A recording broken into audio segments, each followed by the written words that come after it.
The ad said, "Housekeeper wanted." It didn't say anything about secrets, stolen children, or the kind of lies that could destroy everything Samuel Barrett had built. When that stagecoach door opened and Elena Moore stepped down with two terrified girls clutching her skirts, he should have sent them right back. He didn't. That one decision, made in the span of a heartbeat during a spring storm in 1882, would drag him into a battle that would test every principle he held dear. But first, he had to survive the night with three strangers who had nowhere else to go. If you want to know how far love can push a man to fight, stay until the end. Hit that like button and comment with your city so I can see how far this story travels. The advertisement had been simple. Painfully simple, really. The kind of straightforward proposition that Samuel Barrett preferred in all his dealings. Housekeeper wanted. Room and board provided. Ranch work. No frills. Apply in person. He'd posted it in town 6 weeks ago, nailed to the board outside Morrison's General Store, where most folks went for their news and gossip. He'd expected maybe 2 or 3 responses, practical women, probably widows, who needed work and wouldn't ask too many questions about why a man with 1,000 acres kept a house that looked like nobody lived in it but ghosts. What he hadn't expected was the storm. It came in fast that April afternoon, the kind of Texas tempest that turned the sky the color of an old bruise and sent the cattle running for the low places. Samuel had been in the north pasture checking fence lines when he saw it rolling in, so he'd ridden hard for the house, his horse's hooves throwing up mud that splattered his boots and the legs of his trousers. The wind hit like a fist, bending the cottonwoods nearly double and tearing at his hat until he gave up and let it fly. He made it to the barn just as the first fat drops started falling. By the time he'd unsaddled and rubbed down his horse, the rain was coming sideways, drumming on the roof like 1,000 angry fingers.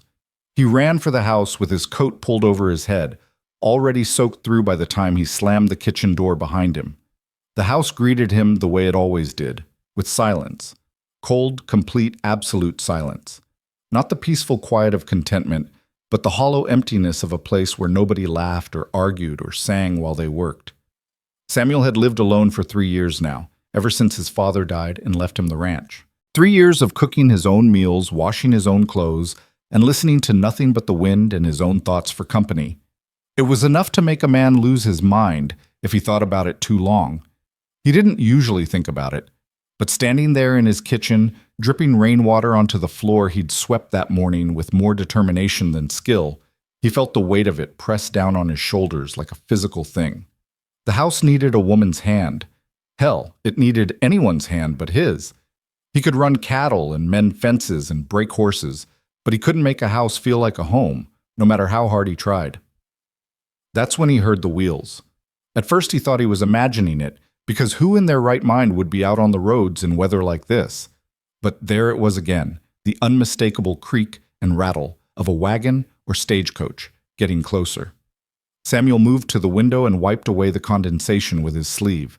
Through the sheets of rain, he could just make out the dark shape of Morrison's freight stage, the one that made the weekly run between town and the ranches to the north. It was stopped in front of his house, the horses standing with their heads down, utterly miserable. As Samuel watched, the driver climbed down from his seat, moving like a man 20 years older than he was. That was Jake Peterson, and Samuel had known him since they were both boys catching frogs down by the creek. Jake wouldn't stop here unless he had a damn good reason. Samuel grabbed his coat, for all the good it would do, and ran back out into the storm. The rain hit him like a cold slap, stealing his breath. He had to shout to be heard over the wind. "Jake, what the hell are you doing out here?" Jake turned, water streaming off the brim of his hat. His face was haggard, gray with exhaustion. "Got a passenger for you, Sam. Answered your ad." Samuel's heart sank. Not now, not in this. Can it wait until the storm passes? She's been on this stage for 2 days already. Missed the connection in Austin, had to wait for the next run. She's half dead with exhaustion, and I'll be damned if I'm hauling her back to town in this mess. Jake moved to the stage door and pulled it open. "Come on out, ma'am. This is Barrett Ranch." Samuel moved closer, squinting against the rain. He could see movement in the dark interior of the stage, and then a woman appeared in the doorway. She was young, younger than he'd expected, maybe 25 or 26. Her dress was rumpled and travel-stained, her dark hair falling in damp tangles around her pale face. But it was her eyes that caught him. Dark eyes, wary and exhausted, that looked at him with the kind of guarded desperation he'd seen in trapped animals. "Mr. Barrett?" Her voice was low, roughened by fatigue or emotion, or both. "Yes, ma'am. I'm Samuel Barrett."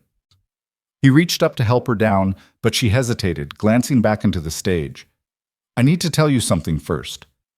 She had to raise her voice over the storm. I have... "Ma'am, whatever it is can wait until we're inside," Jake interrupted. "I need to get these horses to shelter before they found her." The woman, Elena, he'd learn later, Elena Moore, bit her lip and made a decision. She turned back to the stage and reached inside. "Come on, sweethearts, we're here. It's all right."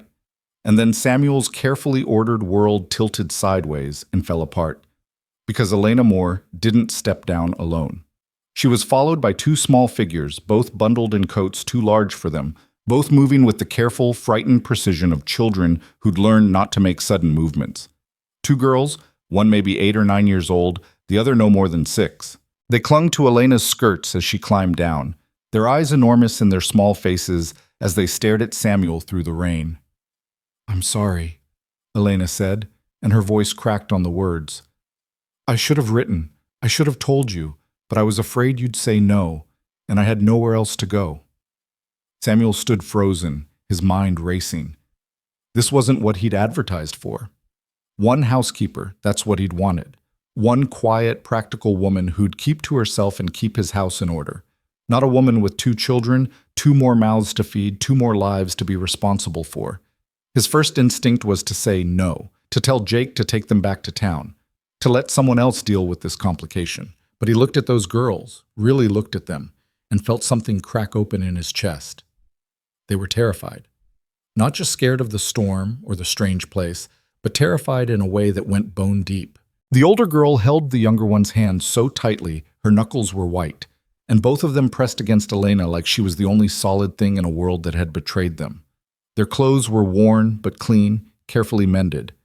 Their faces were thin, too thin, the kind of gaunt that spoke of too many meals skipped, and they were looking at him like he held the power of life and death. Maybe he did. "Jake," Samuel said slowly, "get those horses into the barn. There's feed and water. You can stay the night. Nobody's traveling in this." Thank God. Jake was already moving, leading the exhausted team toward the shelter. "I'll be back for my pay in the morning, Sam." Samuel turned back to Elena and the girls. The rain was falling harder now, and all 3 of them were soaked through, shivering. Elena's lips were turning blue.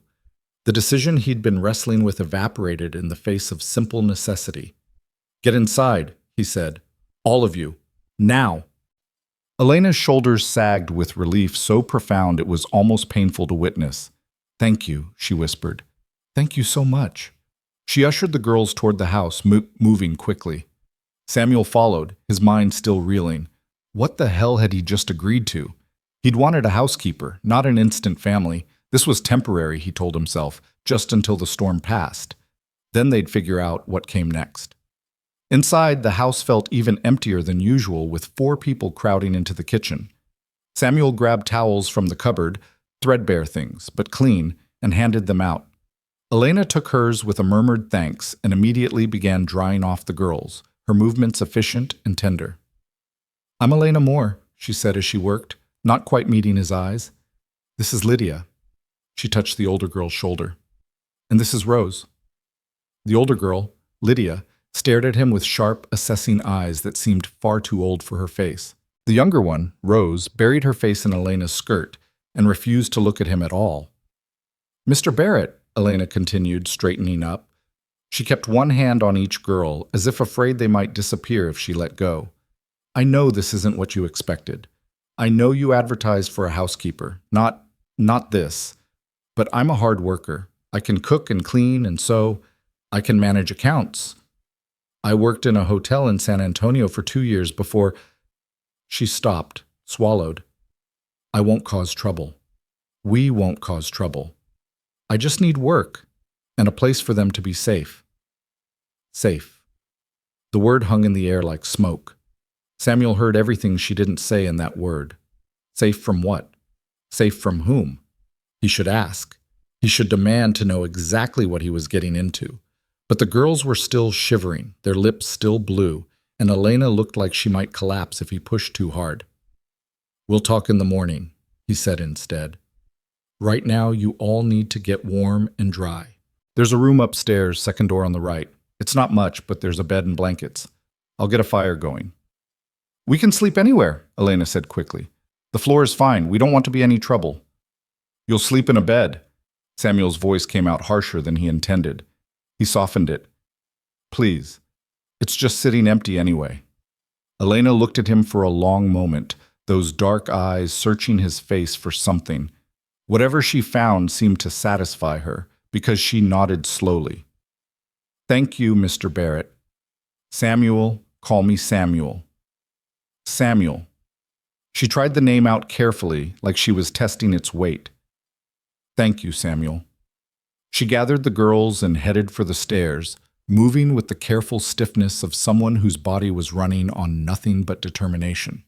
Samuel watched them go, heard the creak of footsteps overhead, the soft murmur of Elena's voice as she settled the children. Then he was alone again in his kitchen, water pooling around his boots, staring at the space where they'd been standing. What the hell had he just done? He built up the fire in the stove and put water on to heat. His mind was churning, trying to make sense of the situation. A woman and 2 children showing up with no warning, desperate enough to travel for days to answer an ad from a stranger. That spoke of trouble, the serious kind, running from something or someone. And he'd just invited that trouble into his home. The smart thing would be to send them back tomorrow. Tell Elena he was sorry, but this wasn't going to work. Give her some money for her trouble and point her toward the next ranch over. Let someone else handle it. But even as he thought it, Samuel knew he wouldn't do it, couldn't do it, because he'd seen the fear in those girls' eyes and the fierce, desperate love in Elena's, and he'd be damned if he'd send them back out into whatever hell they were running from. His father would have called him a fool. His father had been a hard man, practical to the bone, who believed in minding your own business and keeping your problems to yourself. But his father was dead, and Samuel was his own man now, and if he wanted to make a fool's choice, that was his right. The water boiled. He made coffee, strong and black, and carried a cup upstairs. He knocked softly on the bedroom door. "Come in," Elena's voice called. He opened the door carefully. The room was small and plain, just a bed, a dresser, a washstand, but it was clean and dry. Elena had gotten the girls into dry nightgowns that were far too big for them, clearly her own, and tucked them into bed together. They lay curled against each other like puppies, Rose already asleep and Lydia's eyes drooping. Elena sat on the edge of the bed, still in her wet clothes, her hand resting on Rose's hair. "Brought you coffee," Samuel said, setting the cup on the dresser. "And I'll heat up some soup if you're hungry." "We're fine, thank you." Elena's voice was barely above a whisper. She didn't want to wake the girls. Samuel should have left then, should have retreated to his own room and let them rest. But something kept him there, rooted in the doorway. "Are they yours?" he asked quietly. Elena's hand stilled on Rose's hair. For a long moment, she didn't answer. Then, "Yes." It was a lie. Samuel knew it was a lie. But it was also true in the way that mattered. He could hear it in her voice, see it in the way she touched them. These girls might not have come from her body, but they were hers in every way that counted. "All right," he said simply. Elena looked up at him then, surprise flickering across her exhausted face. "You're not going to ask more questions?" "In the morning, if you want to tell me." He paused. "I'm not going to throw you out, if that's what you're worried about. Storm or no storm, I'm not that kind of man." Something in Elena's expression shifted. The wariness didn't disappear. It was too deeply carved into her features for that, but it softened slightly. "Thank you," she said again. "You don't know what this means." Samuel nodded and turned to go, but her voice stopped him. "Samuel." She stood up carefully, moving away from the bed so she wouldn't disturb the girls. In the dim lamplight, she looked younger, more vulnerable. "I'll tell you tomorrow, everything. You deserve to know what you're taking on." "Get some rest first," he said. "Tomorrow's soon enough for truth." He left her there and went to his own room, But sleep didn't come easy. He lay in bed listening to the storm rage outside, the wind howling like a living thing, and thought about the three strangers sleeping down the hall. He'd wanted to fill his empty house, but not like this. Never like this. Somewhere around midnight, he heard crying, soft, muffled sobs that cut through the storm noise. One of the girls, probably Rose, having a nightmare. He heard Elena's voice, low and soothing, singing something that might have been a lullaby. The crying gradually stopped. Samuel stared at the ceiling in the darkness and wondered what kind of monsters made children cry like that in their sleep. When he finally slept, his dreams were troubled, full of dark shapes and running footsteps, and small hands reaching out for help that might not come. He woke before dawn feeling like he hadn't slept at all. The storm had passed. Outside, the world was clean-washed and quiet, dripping with rainwater that caught the early light. Samuel dressed and went downstairs, intending to start breakfast and check on Jake in the barn. But when he reached the kitchen, he stopped short. Elena was already there. She'd changed into a simple gray dress, her dark hair pulled back in a neat bun. She'd found his flour and lard and was kneading biscuit dough with the practiced efficiency of someone who'd done it 1,000 times. The stove was lit, bacon sizzling in a pan, coffee already made and filling the kitchen with its rich smell. She looked up when he came in, her hands stilling in the dough. "I hope you don't mind," she said. "I couldn't sleep, and I thought I should start earning my keep." Samuel just stared at her. The kitchen, his cold, lifeless kitchen, suddenly looked different. It looked lived in. It looked like a home. "Where are the girls?" he asked. "Still sleeping. I think the journey wore them out more than I realized." Elena went back to her kneading, her movements quick and sure. "They'll probably sleep for a while yet." Samuel poured himself coffee and sat at the table, watching her work. She moved around his kitchen like she'd always been there, finding things without asking, handling his mismatched pans and cracked dishes with the same care she'd probably give fine china. Every movement was purposeful, economical, nothing wasted. "You said you'd tell me the truth this morning," he said finally. Elena's hands stilled again. She didn't turn around. "I did." "I'm listening." She took a breath, deep and shaky, then put the biscuits in to bake and wiped her hands on her apron. When she finally turned to face him, her expression was carefully neutral, but her eyes were full of old pain. "They're my half-sisters," she said quietly. "Not my daughters. Lydia is 9. Rose is 6. Our mother died when Rose was born, and our father—" She stopped, swallowed. "Our father remarried a year later. His new wife didn't want reminders of his first family around. I was 17 and old enough to leave, so I did. I found work, sent money when I could. I thought they were all right. I thought he'd protect them.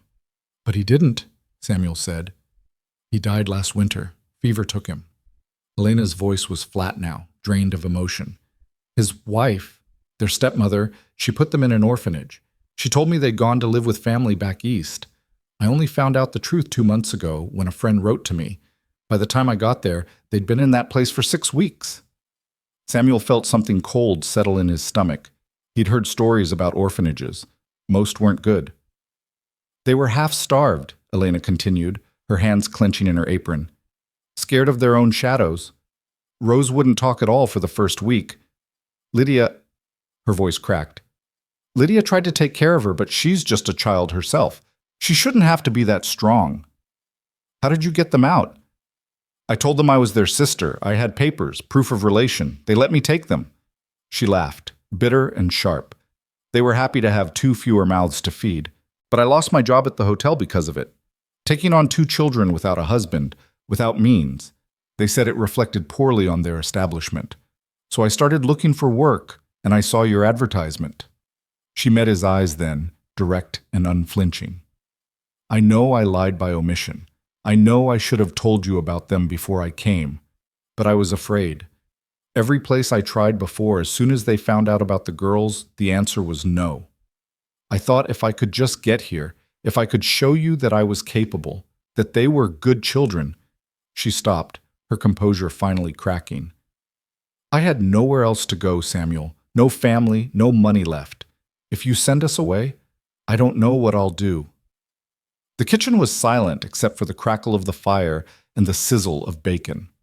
Samuel sat with her story, turning it over in his mind. He believed her. He didn't know why exactly, but he did. Maybe it was the way she told it, with no embellishment, no plea for sympathy, just facts, laid out bare and honest. Or maybe it was because he recognized the look in her eyes, the look of someone who'd been backed into a corner with no good options left. "How long?" he asked.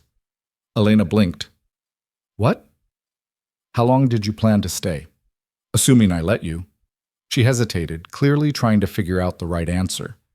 "As long as you'd have us? A few months, maybe longer. Long enough for me to save some money, figure out what comes next." Samuel stood and walked to the window, looking out at his land. 1,000 acres of grass and scrub and sky, land his father had fought for, land that should have been passed down through generations of Barretts. But there was only Samuel now. And after him, nothing. The land would go to strangers eventually. The house would fall empty again. Or it could be filled with the sound of children laughing, with a woman singing, with life. He was probably making the biggest mistake of his life. "All right," he said. Elena made a small sound like she couldn't quite believe what she'd heard. "All right? You can stay. All three of you." He turned to face her. "But I have conditions." "Anything." The word came out desperate, eager. "The girls need schooling. There's a school in town, meets 3 days a week. They go." Elena nodded quickly. "Yes, of course. And you tell me if there's trouble coming. If someone's looking for you, if their stepmother changes her mind, if there are legal complications, I need to know. I won't have surprises on my own land." "I will, I promise." Elena pressed her hand to her chest. "But I don't think anyone will come looking. Their stepmother made it very clear she wanted nothing to do with them. She signed papers giving up her rights." Samuel hoped she was right, but he had a bad feeling that she was wrong. People changed their minds. People got greedy or vindictive or just plain mean. But that was a problem for another day. "One more thing," he said. "I run cattle. That means long days, hard work, sometimes being gone overnight. If you're going to be here, I need to know you can handle things on your own." "I can." Elena lifted her chin, some of the wariness falling away. "I'm stronger than I look." He believed that too. Anyone who'd traveled halfway across Texas with 2 small children on pure determination was stronger than they looked. "Then we have a deal." Samuel held out his hand. Elena stared at it for a moment, like she couldn't quite believe this was real. Then she reached out and shook it, her hand small and work-roughened in his. "Thank you," she said, and her voice was thick with tears she wouldn't let fall. "I'll make sure you don't regret this." Samuel wasn't sure if he'd regret it or not. But as Elena turned back to the stove and started pulling out the biscuits, perfect golden brown, better than anything he'd ever managed, he felt something shift in his chest. Something that felt almost like hope. Footsteps sounded on the stairs. Light. Hesitant. A moment later, Lydia appeared in the doorway, still in her borrowed nightgown, her sharp eyes taking in the scene. She looked at Elena, then at Samuel, then back to Elena. "Is it all right?" she asked. And Samuel heard what she was really asking.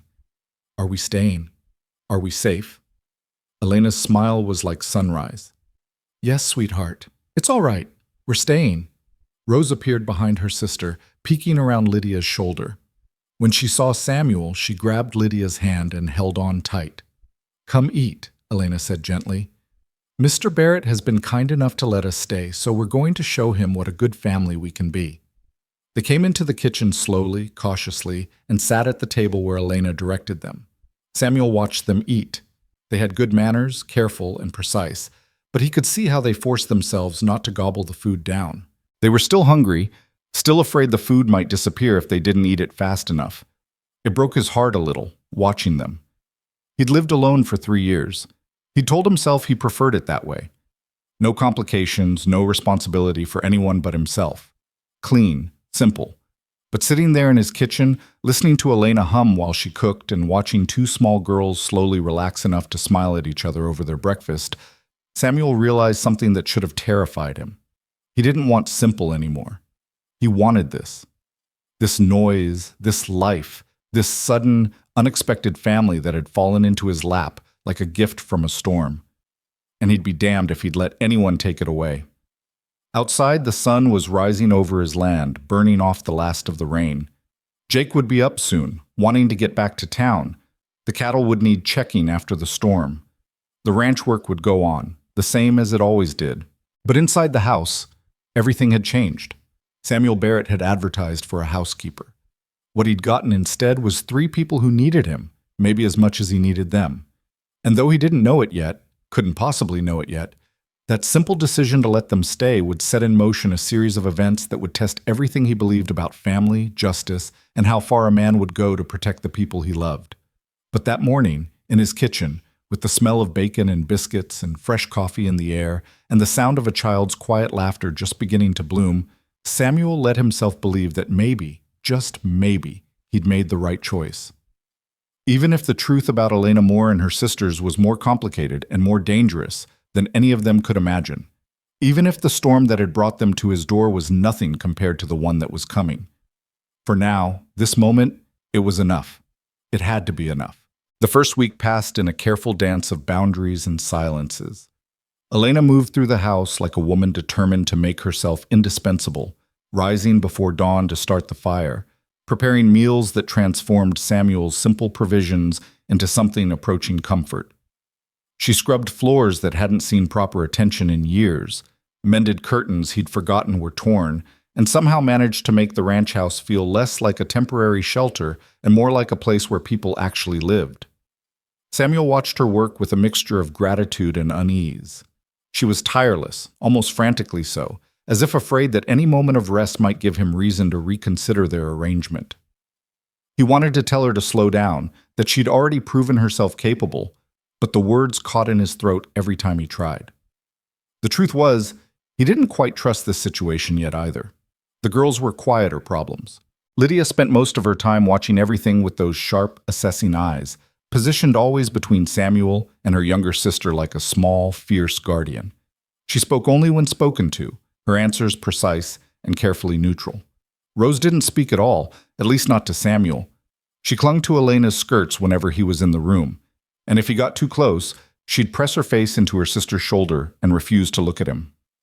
"Give them time," Elena said one evening as they stood in the kitchen after the girls had gone to bed.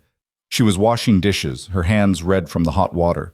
"They're not used to men. Their father—" She stopped, her jaw tightening. He wasn't cruel exactly, just absent, and after he died, the orphanage had male supervisors who weren't kind. Samuel felt anger flare in his chest, hot and immediate. "They hurt them?" "Not the way you're thinking," Elena said quickly, "but there are different ways to hurt a child." Harsh words, deliberate coldness, making them feel like they're burdens, unwanted. She scrubbed harder at a plate, her knuckles white. Rose stopped talking there. She used to chatter constantly, asking a million questions about everything. Now she only speaks to Lydia and me, and even then, barely a whisper. "And Lydia?" Elena's expression softened. "Lydia grew up too fast. She appointed herself Rose's protector when our father remarried. Their stepmother didn't hit them, but she made it clear they were inconveniences, mistakes from a past she wanted to forget. Lydia learned to be invisible, to keep Rose quiet and out of the way. When they went to the orphanage, her voice caught. She told me she had to fight off older boys who tried to steal Rose's food. She's 9 years old, Samuel, 9. And she's already learned that the world is a place where you have to fight for everything." Samuel looked toward the stairs, where 2 small girls slept in a room that had been empty for years. "I won't hurt them," he said quietly. "I need you to know that." "I do know that." Elena turned to face him, her dark eyes searching his. "I think I knew it from the first night, when you let us stay despite having every reason to send us away. But knowing it in my head and getting them to feel safe, those are different things. Just be patient with them, please." He could do patient. He'd spent 3 years alone with cattle and horses for company. He could wait for 2 frightened children to decide he wasn't a threat. What he couldn't do, apparently, was stop the slow transformation of his house into something he barely recognized. By the second week, Elena had reorganized his entire kitchen, finding logic in the chaos he'd lived with for years. She'd planted herbs in old tin cans on the windowsill, sage and thyme and rosemary that filled the house with green living smells. She'd hung new curtains she'd sewn from fabric she'd somehow coaxed out of his supply run to town, simple cotton printed with tiny flowers that caught the morning light. The girls began to emerge from their shells in small, hesitant increments. Rose started leaving her hiding spot behind Elena long enough to sit on the porch steps in the afternoon, watching the ranch cats stalk grasshoppers in the yard. Lydia asked if she could help with chores, and when Samuel said yes, she attacked the chicken coop with a determination that would have been comical if it wasn't so heartbreaking. She wanted to earn their place here. She wanted to prove they deserved to stay. "You don't have to work yourself to death," Samuel told her one afternoon when he found her trying to carry a bucket of water that was nearly as big as she was. "You're a child. You're supposed to play." Lydia looked at him with incomprehension in her eyes. "I'm helping Elena." "Elena's got plenty of help. When's the last time you just, I don't know, played with your sister, drew pictures, did something just for fun?" She stared at him like he was speaking a foreign language. Then she picked up the bucket again, struggling with its weight, and carried it toward the house. Samuel watched her go and felt something twist in his chest. What kind of life had these girls lived that the concept of play was foreign to them? That night, after supper, he went into town and came back with a bag of peppermint sticks and a set of jacks he'd bought from Morrison's store. He left them on the kitchen table without a word. In the morning, they were gone, and he heard the soft click of jacks on the wooden floor of the girls' room before sunrise. It wasn't much, but it was something. The ranch work continued, relentless as always. Cattle to move, fences to mend, a dozen small crises that demanded attention. Samuel found himself working longer days than usual, not because there was more work, but because coming home had become complicated in a way he hadn't anticipated. It wasn't bad exactly. It was just different. The house was full now, full of sounds and smells and the constant low hum of other people's lives intersecting with his. Sometimes it felt like too much, like the walls were closing in. But then he'd come home to find supper waiting, the table set, Elena moving between stove and counter with easy efficiency while the girls did their lessons at the kitchen table. Lydia's brow furrowed in concentration as she practiced her letters. Rose drawing careful pictures of horses and flowers, her tongue caught between her teeth. And Elena would look up and smile at him, tired but genuine, and say, "Wash up, food's almost ready." And the walls would expand again. The house would feel right-sized, just full enough. 3 weeks in, Samuel made a decision. He knocked on Elena's door after the girls were asleep, found her mending one of his shirts by lamplight. "I'm taking them to town tomorrow," he said, "to register them at the school." Elena's hand stilled on the fabric. "Already?" "I said they needed schooling. Spring term's already half over. The longer we wait, the harder it'll be for them to catch up." "Samuel," Elena set down the shirt, her expression troubled. "Rose still barely talks. And Lydia's been doing lessons here with me. Maybe we should wait another few weeks. Let them settle more. They'll never settle if we keep them hidden away on the ranch." Samuel leaned against the doorframe, choosing his words carefully. "People in town are going to talk anyway, Elena. Woman shows up with 2 children, moves in with a bachelor rancher. They're already talking. I guarantee it. Better to get ahead of it. Show them the girls are here to stay, that they're going to be part of the community." Elena worried her lower lip between her teeth. What if someone asked questions about where they came from, about their parents? Then we tell them the truth, that they're your sisters, that their parents died, that you're raising them now. Samuel met her eyes steadily. "Unless there's something else you're not telling me, some reason we need to keep them hidden." He watched her face carefully, looking for signs of deception or panic. But Elena just sighed, deep and weary. No reason to hide them. I want them to be ready. I want them to feel safe first." "They'll never feel completely safe if they think they have to hide," Samuel said gently. "Trust me on this." The next morning dawned clear and bright, perfect weather for the ride to town. Elena dressed the girls in their best clothes, simple dresses that were still too worn, too mended, but clean and pressed. She braided their hair with ribbon she'd saved from somewhere, her hands gentle as Rose squirmed and Lydia held perfectly still. Samuel hitched up the wagon and helped them climb in. The girls sat close to Elena, Lydia's hand clasped tight around Rose's. both of them looking at the road ahead with expressions that held more dread than excitement. "It'll be all right," Elena murmured to them. "Mr. Barrett knows the teacher. She's kind, he says. You'll like school." Samuel had said no such thing, but he didn't contradict her. The truth was, he barely knew Miss Catherine Pierce, the school teacher who'd taken the position last fall. She was young, from Philadelphia, full of ideas about progressive education that most of the ranch families found suspicious. But she was also patient, and from what he'd heard, genuinely fond of children. That would have to be enough. The town of Redemption Springs wasn't much. A main street lined with false front buildings, a church, a schoolhouse, Morrison's General Store serving as the hub of local commerce and gossip. As Samuel drove the wagon down the dusty street, he felt eyes watching them. Mrs. Henderson paused in sweeping her porch to stare. Old Tom Garrett, sitting outside the saloon despite the early hour, raised his eyebrows and nudged his companion. Elena saw it too. She lifted her chin and stared straight ahead, her spine rigid with dignity. But Samuel noticed how her hand tightened on Rose's shoulder, protective and fierce. The schoolhouse sat at the end of the street, a simple white building with a bell tower and windows that needed washing. Samuel pulled the wagon up outside and jumped down, then helped Elena and the girls descend. Lydia's face had gone pale, but she walked toward the building with her shoulders squared, every inch the brave soldier. Rose pressed against Elena's side, her eyes huge. Miss Catherine Pierce met them at the door. She was perhaps 25, with fair hair swept back in a practical bun and intelligent gray eyes behind wire-rimmed spectacles.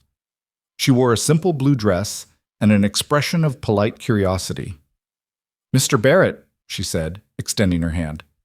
"This is unexpected. I don't believe I've seen you at the school before." "No, ma'am. I don't have children," Samuel gestured to Elena.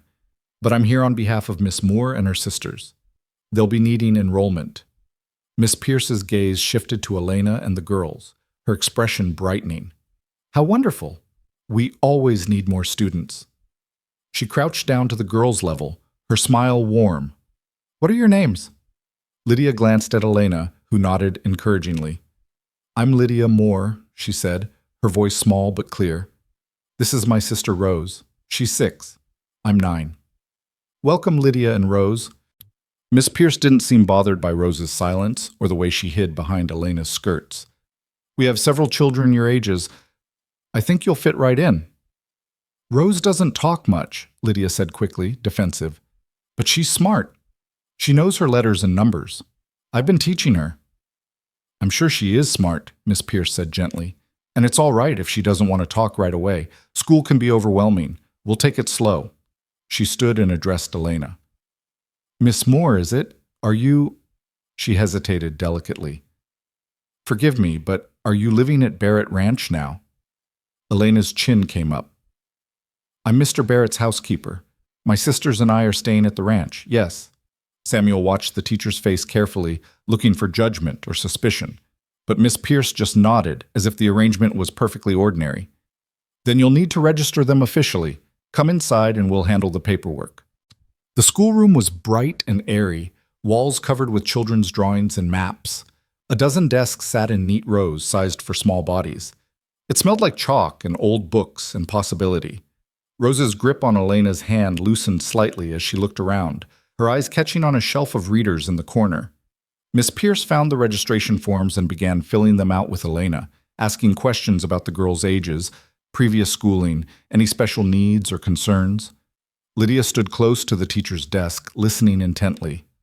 Rose wandered toward the bookshelf, reaching out to touch the spines with careful fingers. Samuel moved to stand beside her. She tensed but didn't run away, which he took as progress. "You like books?" he asked quietly. Rose nodded without looking at him. "There's a whole library here. Miss Pierce lets students borrow them, take them home to read." He paused. "If you wanted, you could bring some back to the ranch. Read them to your sister at bedtime." Rose's head turned slightly, not quite looking at him, but listening. Her voice, when it came, was so soft he almost missed it. "Really?" It was the first word she'd ever spoken to him.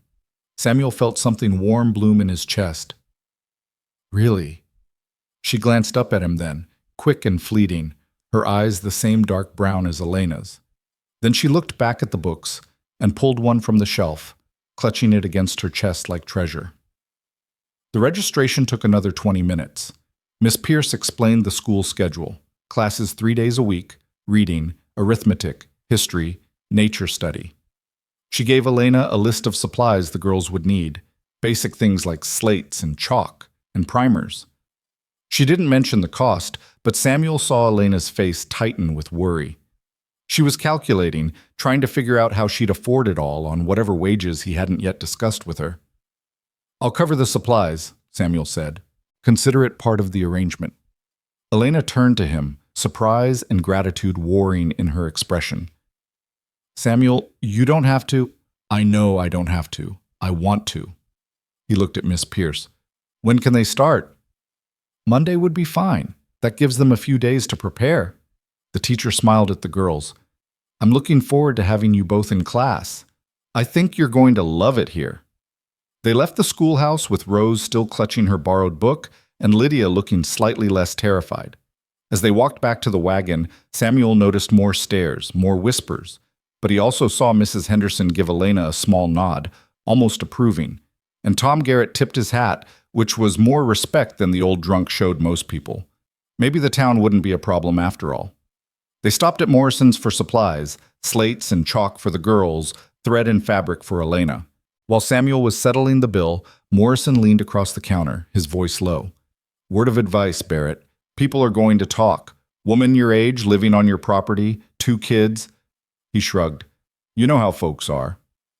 "Let them talk," Samuel said flatly. "Miss Moore is my employee. The girls are her sisters. That's all anyone needs to know." Morrison held up his hands. "Not judging, just warning. Might want to consider making the arrangement more official, if you catch my meaning." Samuel did catch his meaning, and it made his jaw tighten. "The arrangement is fine as it is." But as they drove back to the ranch, Morrison's words nagged at him. Marriage. That's what the storekeeper had been suggesting. Make Elena his wife. Legitimize the situation. Stop the gossip before it could damage her reputation or the girl's chances of being accepted in town. It was practical advice. Cold, calculated, and practical. The kind of solution his father would have recommended. But the thought of approaching Elena with such a proposal made Samuel's stomach turn. She'd already been through enough. She didn't need a man offering her marriage out of obligation or social convenience. She needed safety, stability, a chance for her sisters to grow up without fear. He could give her that without making her his wife. Couldn't he? The days that followed fell into a rhythm that felt almost normal. The girls started school and came home each afternoon with stories about the other children, about Miss Pierce's lessons, about the games they played during recess. Rose remained quiet in class, Miss Pierce reported during a visit to the ranch, but she was attentive and clearly learning.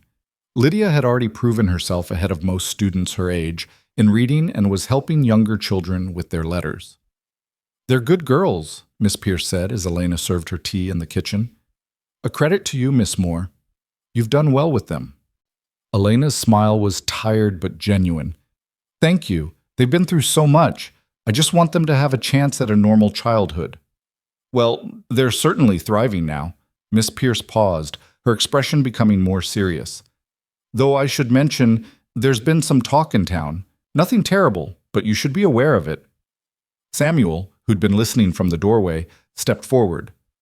"What kind of talk?" "Oh, just the usual small-town nosiness. Questions about your arrangement here, about Miss Moore's background, about the girls' parents." Miss Pierce looked apologetic. "I've told people it's none of their business, but you know how gossip spreads. Some of the women are, well, they're concerned about propriety." "Propriety?" Elena repeated, her voice flat. "I'm on your side," Miss Pierce said quickly. "I think what you're doing is admirable, Mr. Barrett, taking in a woman and 2 children who needed help. And Miss Moore, you're clearly an excellent housekeeper and guardian, but appearances matter, especially in a place like this." She hesitated. "Have you considered, that is, have you thought about making the arrangement more permanent?" There it was again, that same suggestion, wrapped in polite concern. "I appreciate your advice, Miss Pierce," Samuel said carefully. "But Miss Moore and I have an arrangement that works for all of us. What the town thinks about it is their problem, not ours. After the teacher left, Elena stood at the window watching her ride away. She means well, she said quietly. Maybe, but she's wrong if she thinks I'm going to marry you just to make the church ladies stop gossiping. Elena turned to look at him, something unreadable in her expression. Would it be so terrible, being married to me? The question caught Samuel off guard. I didn't mean... He stopped, frustrated with himself. Elena, you deserve better than a marriage of convenience to quiet gossip. You deserve someone who... He couldn't finish the thought. Someone who what? Loves me? She laughed, bitter and sad. Samuel, I'm 26 years old with 2 children to raise and no prospects. Love isn't something I can afford to wait for. I need security, stability, a future for Lydia and Rose. She crossed her arms, hugging herself. But I won't trap you into something you don't want. You've been kind enough already. Samuel wanted to tell her she wasn't trapping him, that the thought of her leaving, of this house going back to cold silence, made his chest ache in ways he didn't understand. But the words stuck in his throat, tangled with fear and doubt, and something that might have been hope if he'd let himself look at it too closely. Let's keep things as they are for now, he said finally. Give it time. Elena nodded, but something had shifted between them. Some possibility had been raised and then carefully set aside, waiting. Spring deepened into early summer. The ranch thrived under Elena's care. She'd organized the household accounts, found ways to stretch every dollar, even started a vegetable garden behind the house that was already showing promising green shoots. The girls grew tan and freckled from playing outside, their fearful silence slowly giving way to something that almost resembled childhood joy. Samuel found himself looking for excuses to come back to the house during the day, to check on Elena's garden, to bring the girls candies from town, to sit on the porch in the evening and listen to them chatter about their day. The house that had felt too empty for years now felt exactly right, filled with life and laughter and the sweet chaos of family. It was Lydia who first noticed the man watching them. She came running to find Samuel in the barn one afternoon, her face pale. There's someone out by the road. A man in a fancy suit. He's just standing there, staring at the house. Samuel felt cold dread settle in his stomach. Did he try to talk to you? No, he just watched, but Rose saw him and got scared. She's inside with Elena now. Samuel grabbed his rifle from the wall and headed outside, Lydia trailing behind him. The man was exactly where she'd described, standing at the edge of the property near the main road, looking toward the house with undisguised interest. He was perhaps 50, well-dressed in city clothes that looked ridiculous in the ranch country heat. When he saw Samuel approaching with the rifle, he held up both hands in a gesture of peace. No need for violence, Mr. Barrett. I'm here on legal business. What kind of legal business brings a man to stare at children playing in my yard? The man smiled, cold and professional. My name is Martin Grayson. I'm an attorney from San Antonio.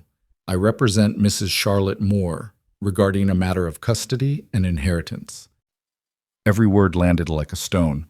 Samuel felt the world tilt sideways. What? May I come up to the house? I'd prefer to discuss this matter with all parties present, including Miss Elena Moore. Grayson's smile never wavered. I assure you, my visit is entirely legitimate and necessary. Samuel wanted to refuse, wanted to run this slick-suited lawyer off his land and pretend he'd never existed. But Lydia was watching, her eyes huge and frightened, and running wouldn't solve anything. Wait here, he told Grayson. I'll get Elena. He found her in the kitchen with Rose, who was pressed against her side, trembling. Elena's face was white, her hands shaking as she tried to soothe the child. There's a lawyer here, Samuel said quietly. Says he represents someone named Charlotte Moore. He wants to talk about custody and inheritance. All the blood drained from Elena's face. Oh, God. Who is Charlotte Moore? Their stepmother. Elena's voice cracked. She said she didn't want them. She signed papers. We'll deal with this, Samuel said firmly. Come on. Let's hear what he has to say. They gathered in the parlor, Samuel, Elena, the lawyer, and both girls because Elena refused to let them out of her sight. Grayson settled into the best chair like he owned it, pulling papers from his leather case with practiced ease. Miss Moore, he began, My client has become aware that you have taken custody of her late husband's daughters without proper legal authority. The papers you presented to the orphanage were, shall we say, misleading regarding your ability to provide for the children. I'm their sister, Elena said, her voice shaking with barely controlled fury. I have every right. You're their half-sister, a distinction that matters in law. And while Mrs. Charlotte Moore initially relinquished the children to institutional care, she's had time to reconsider. She wishes to resume custody and raise them in a proper household with all the advantages of her late husband's estate. The words were smooth, practiced, and utterly terrifying. She doesn't want them, Elena said desperately. She never wanted them. She only put them in that orphanage to be rid of them. Grayson shrugged. People change their minds. Mrs. Moore has seen the error of her ways and wishes to provide her stepdaughters with the life they deserve. She's prepared to offer them education, social standing, and financial security. His gaze swept the modest parlor with barely concealed disdain. Far more than they could hope for here. This is their home, Samuel said quietly. They're happy here. Safe. Are they? Grayson pulled out another document. Mrs. Moore is prepared to challenge this arrangement in court. An unmarried woman of questionable means, living with a bachelor rancher, raising children who aren't legally hers. He let the implications hang in the air like poison. It's hardly an ideal situation. Add in the property considerations, and I'm afraid Miss Moore's position is quite untenable. Property considerations? Samuel's voice was dangerous. The children stand to inherit a significant estate from their father. Mrs. Moore, as their legal guardian, would naturally oversee those assets until they come of age. Grayson's smile was shark-like. She's also prepared to contest certain land holdings that may have been improperly transferred before her husband's death, including, I'm told, a portion of what is now Barrett Ranch. It was a lie. It had to be a lie. But the threat was clear. This wasn't about the girls at all. It was about money, property, greed wrapped up in legal language and false concern. Elena was crying silently, her arms around both girls. Rose was sobbing into her shoulder. Lydia stared at the lawyer with such hatred that Samuel's heart broke for her. "Get out," he said. Grayson stood smoothly, gathering his papers. Mrs. Moore is prepared to be reasonable. If Miss Moore surrenders custody voluntarily, this can all be handled quietly. Otherwise, he left the threat unfinished. I'll be staying in town for the next few days. I suggest you use that time wisely.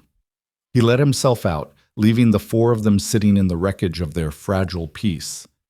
Samuel looked at Elena's devastated face, at the girls clinging to her like she was the only solid thing in a collapsing world, and made a decision. The kind of decision that would change everything. The kind his father would have called reckless and foolish. "Pack your things," he said. "We're going into town." Elena looked up at him, confused. "What?" "We're going to see the preacher." Samuel met her eyes steadily. "If the law says you need to be married to keep them, then we're getting married. Today. Right now. Before that son of a bitch can file any papers." Elena's eyes widened. "Samuel, you can't." "Yes, I can, and I will." He crouched down in front of the girls, looking at them seriously. "Would that be all right with you two? If Elena and I got married, so we could keep you safe?" Lydia's response was immediate. "Yes." Rose nodded frantically, her small hand gripping Samuel's sleeve. Then it settled. Samuel stood and offered Elena his hand. "Come on, let's go make this official before anyone can stop us." Elena stared at his hand for a long moment. Then, slowly, she reached out and took it. Her fingers were cold and trembling, but her grip was strong. "Okay," she whispered. "Okay, let's do it." And just like that, everything changed again. The ride into town was silent except for the creak of wagon wheels and the sound of Rose's quiet sniffling. Elena sat rigid beside Samuel, her hands clasped so tightly in her lap that her knuckles had gone white. The girls pressed against her on either side, their small faces pale with fear and confusion. Samuel kept his eyes on the road ahead, his jaw set with determination that felt more like desperation with every passing mile. He was about to marry a woman he'd known for less than 2 months. A woman whose past he only half understood, whose secrets he could feel lurking beneath every careful word. His father would have called him 10 kinds of fool. Hell, Samuel was calling himself a fool. But what other choice did he have? Watch that lawyer drag two terrified children away from the only person who'd ever truly loved them. Let Elena lose her sisters because some greedy woman in San Antonio had suddenly decided they were worth something? Not while he had breath in his body. Redemption Springs came into view, its dusty Main Street quiet in the afternoon heat. Samuel pulled the wagon up in front of the small white church at the edge of town, its steeple reaching toward a sky that had turned the color of old brass. Storm coming, maybe. Or just his imagination painting everything with the colors of dread. "Wait here," he told Elena, jumping down. "I'll find Reverend Matthews." He found the Reverend in his small office behind the sanctuary, bent over a sermon he was writing. Matthews was a spare man in his 60s, with kind eyes and a practical approach to faith that Samuel appreciated. He'd buried Samuel's father, baptized half the children in town, and married more couples than he could probably count. He looked up when Samuel knocked, surprise flickering across his weathered face. "Samuel Barrett, this is unexpected. What can I do for you?" "I need you to marry me, Reverend. Today. Now, if possible." Matthews set down his pen slowly. "That's quite urgent. Who's the lucky woman?" "Elena Moore. She's my housekeeper. The woman who's been living at my ranch with her two sisters." Understanding dawned in the Reverend's eyes, followed by something that might have been concern. "I see. And this sudden desire for matrimony, it wouldn't have anything to do with the well-dressed gentleman I saw asking questions around town this morning, would it?" Samuel's stomach dropped. "He's been asking questions? About Miss Moore, about the children, about your arrangement at the ranch. Seemed very interested in the legal particulars." Matthews leaned back in his chair. "Samuel, I'm not going to judge you for helping a woman in need, but marriage is a serious commitment, not a legal maneuver to win a custody dispute." "I know what marriage is, Reverend." Samuel fought to keep his voice steady. "And I know what I'm doing." "Do you?" Matthews studied him with those sharp, kind eyes. "Because from where I'm sitting, it looks like you're about to bind yourself for life to a woman you barely know, to protect children who aren't yours, from threats you don't fully understand. That's either very noble or very foolish, and sometimes there's not much difference between the two." Samuel pulled out a chair and sat down hard, suddenly exhausted. "Those girls have been through hell, Reverend. Their mother died. Their father abandoned them emotionally, even before he died physically. Their stepmother threw them away like garbage. Elena, Miss Moore, she gave up everything to get them out of that orphanage. Her job, her savings, her prospects. And now some lawyer shows up talking about custody rights and inheritance and threatening to take them away from the only person who's ever truly cared about them." He met Matthew's eyes squarely. "If marrying Elena gives those children legal protection, then I'll marry her, and I won't regret it." The Reverend was quiet for a long moment, then he sighed and stood. "All right, let me get my book. But Samuel, you need to understand that what you're doing today isn't just about those children. You're making vows. Before witnesses, before the law, before whatever higher power you believe in. Those vows will bind you and Elena together, for better or worse. You can't undo this just because it becomes inconvenient." "I understand. I hope you do. I truly hope you do." Matthews pulled his Bible and marriage register from the shelf. "Let's go meet your bride." Elena was still sitting in the wagon when they emerged from the church, looking small and lost. When she saw Samuel with the Reverend, she straightened her spine and lifted her chin, that fierce dignity he'd come to recognize settling over her like armor. She climbed down without waiting for help, her movements careful and precise. "Miss Moore," Reverend Matthews said gently, "Samuel tells me you two wish to be married today." "Yes." Elena's voice was steady, but Samuel could hear the tremor underneath. "If you'll have us." "Before we proceed, I need to ask you something, and I need you to answer honestly." Matthews looked between them both. "Are you entering into this marriage of your own free will? Not out of desperation or coercion, but because you've both chosen this path?" Elena glanced at Samuel, something complicated flickering in her dark eyes. "I'm choosing this," she said quietly. "Samuel is offering us protection we desperately need. That's not coercion. That's—" She paused, searching for words. That's grace. Samuel felt something tighten in his chest at the word, at the way she said it like she'd never expected to receive such a thing. And you, Samuel? Matthews asked.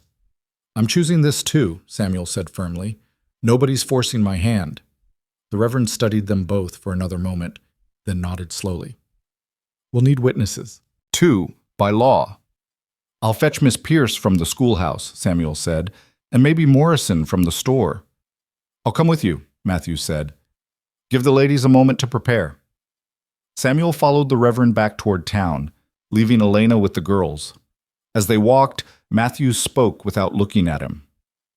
That lawyer you mentioned, he's staying at the boarding house. Mrs. Henderson told me he's been sending telegrams back to San Antonio, doing research on property records. Whatever he's planning, it's bigger than just a custody fight. The girls have an inheritance, Samuel said. That's what this is really about. Their stepmother wants control of it. And she's willing to use the children to get it. Matthews shook his head. The love of money truly is the root of all kinds of evil. Well, a marriage certificate might slow her down, but it won't stop her if she's determined. You know that, don't you? I know. Samuel's hand instinctively went to his hip, where his gun would have been if he'd been thinking clearly enough to bring it. But it buys us time. Time to figure out what we're really up against. They found Miss Pierce just dismissing her students for the day. When Samuel explained what they needed, her eyes widened in surprise, but she agreed immediately. Morrison took more convincing. He kept giving Samuel looks that said he thought this was the worst idea he'd ever heard, but eventually he agreed to witness as well. The small party made their way back to the church. Elena had used the time to tidy herself as best she could, smoothing her hair and brushing the dust from her dress. She'd even found a wildflower somewhere and tucked it behind her ear. She looked young and scared and heartbreakingly brave. The girls stood on either side of her, holding her hands. Lydia's face was solemn, understanding more than she should. Rose looked bewildered but determined, clutching Elena's skirt with one small fist. Before we begin, Elena said as they gathered in the church's small sanctuary, I want Samuel to understand something.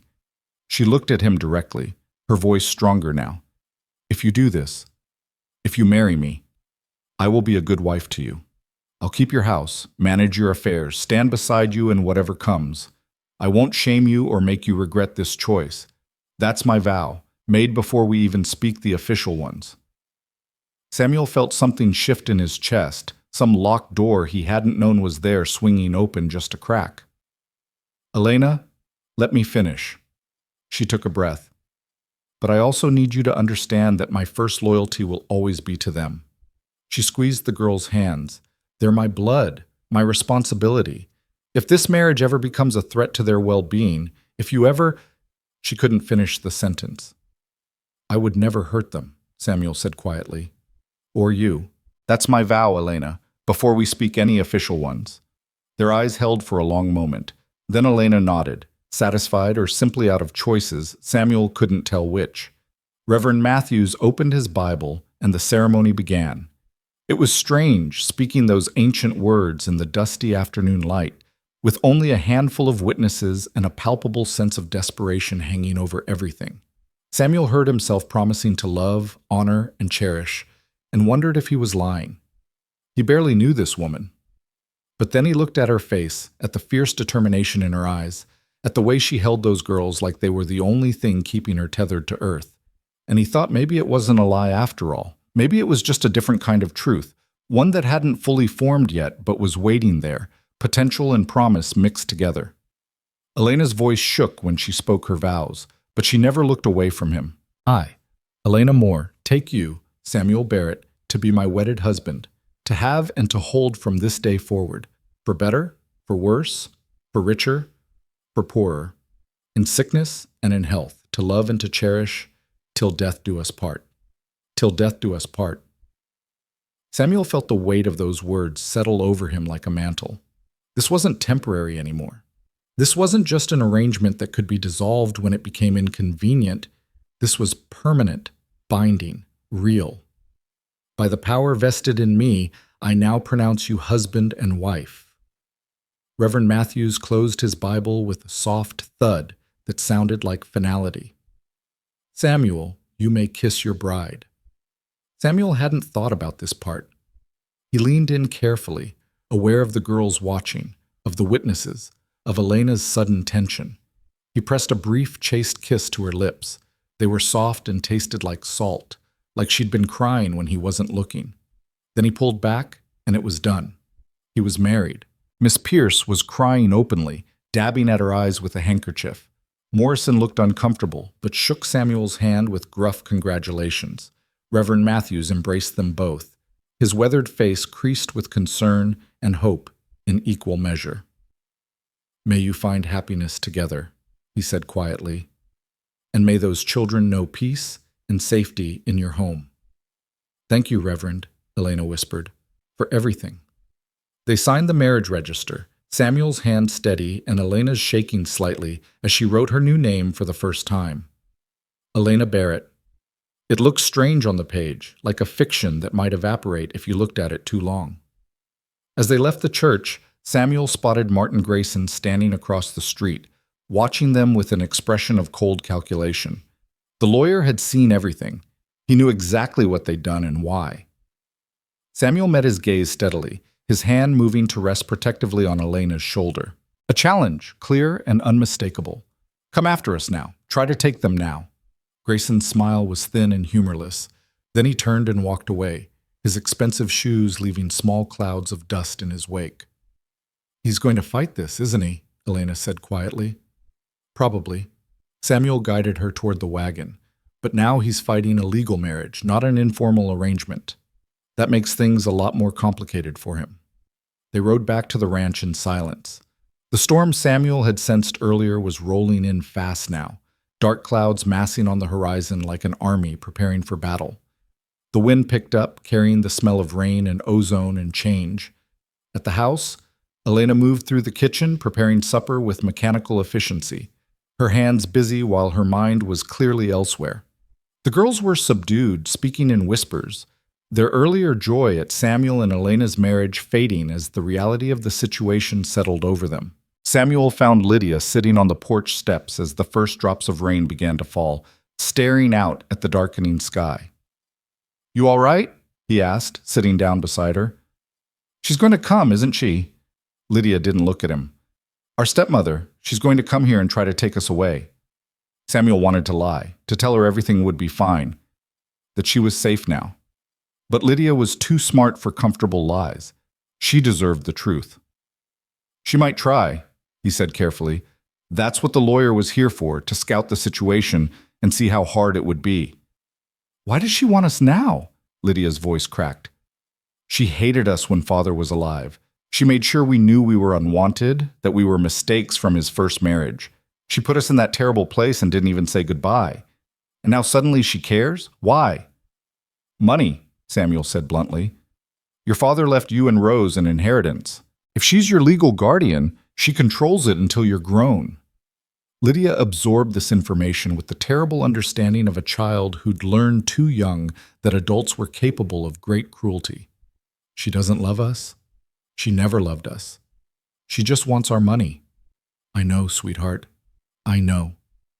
But Elena loves us." Lydia turned to look at him finally, her eyes fierce and bright with unshed tears. "And now you married her, which means you love us too, right? That's what marriage means?" Samuel felt his throat tighten. This child, this fierce, damaged, too smart child, was asking him for a promise he wasn't sure he could keep. Not because he didn't care about them, but because he didn't know if caring was the same as love, if protection was the same as devotion, if choosing to stand between them and harm was enough. But looking at her face, at the desperate hope in her eyes, he knew there was only one answer he could give. "Yes," he said simply. "That's what it means. Elena and I, we're a family now. All four of us. And families protect each other no matter what." Lydia threw her arms around him suddenly, fiercely, her small body shaking with silent sobs. Samuel held her carefully, this child who'd had to be so strong for so long, and let her cry. The rain fell harder, drumming on the porch roof, and somewhere inside the house Rose was singing softly to herself, a sound so normal and innocent it broke his heart. That night, after the girls were asleep, Samuel found Elena standing at the kitchen window, staring out at the rain. She'd taken down her hair, and it fell in dark waves around her shoulders. She looked younger like this, more vulnerable. "I'm sorry," she said without turning around. "I'm sorry I brought this trouble to your door. If I'd had any idea Charlotte would come after them, you did the right thing." Samuel moved to stand beside her. "Getting them out of that orphanage, bringing them here, accepting my offer, even though it meant putting yourself in my power, you did what you had to do to save them. And now I've trapped you in a marriage you never wanted." Elena's voice was small, defeated. "You should be angry with me." "I'm not angry." Samuel realized as he said it that it was true. He wasn't angry. He was scared, uncertain, acutely aware that his carefully ordered life had been turned upside down. But angry? No. "I made my choice, Elena. You didn't force me into that church. You felt obligated, because you're a good man, and good men do the right thing even when it costs them." She finally turned to look at him. "But this could cost you everything, Samuel. Your ranch, your reputation, your freedom. That lawyer, he threatened your land. If Charlotte can prove some claim to property your father left you, or if she can argue that our marriage is fraudulent, let her try." Samuel's voice was hard. "This ranch has been in my family for 30 years. My father bled for this land, and so have I.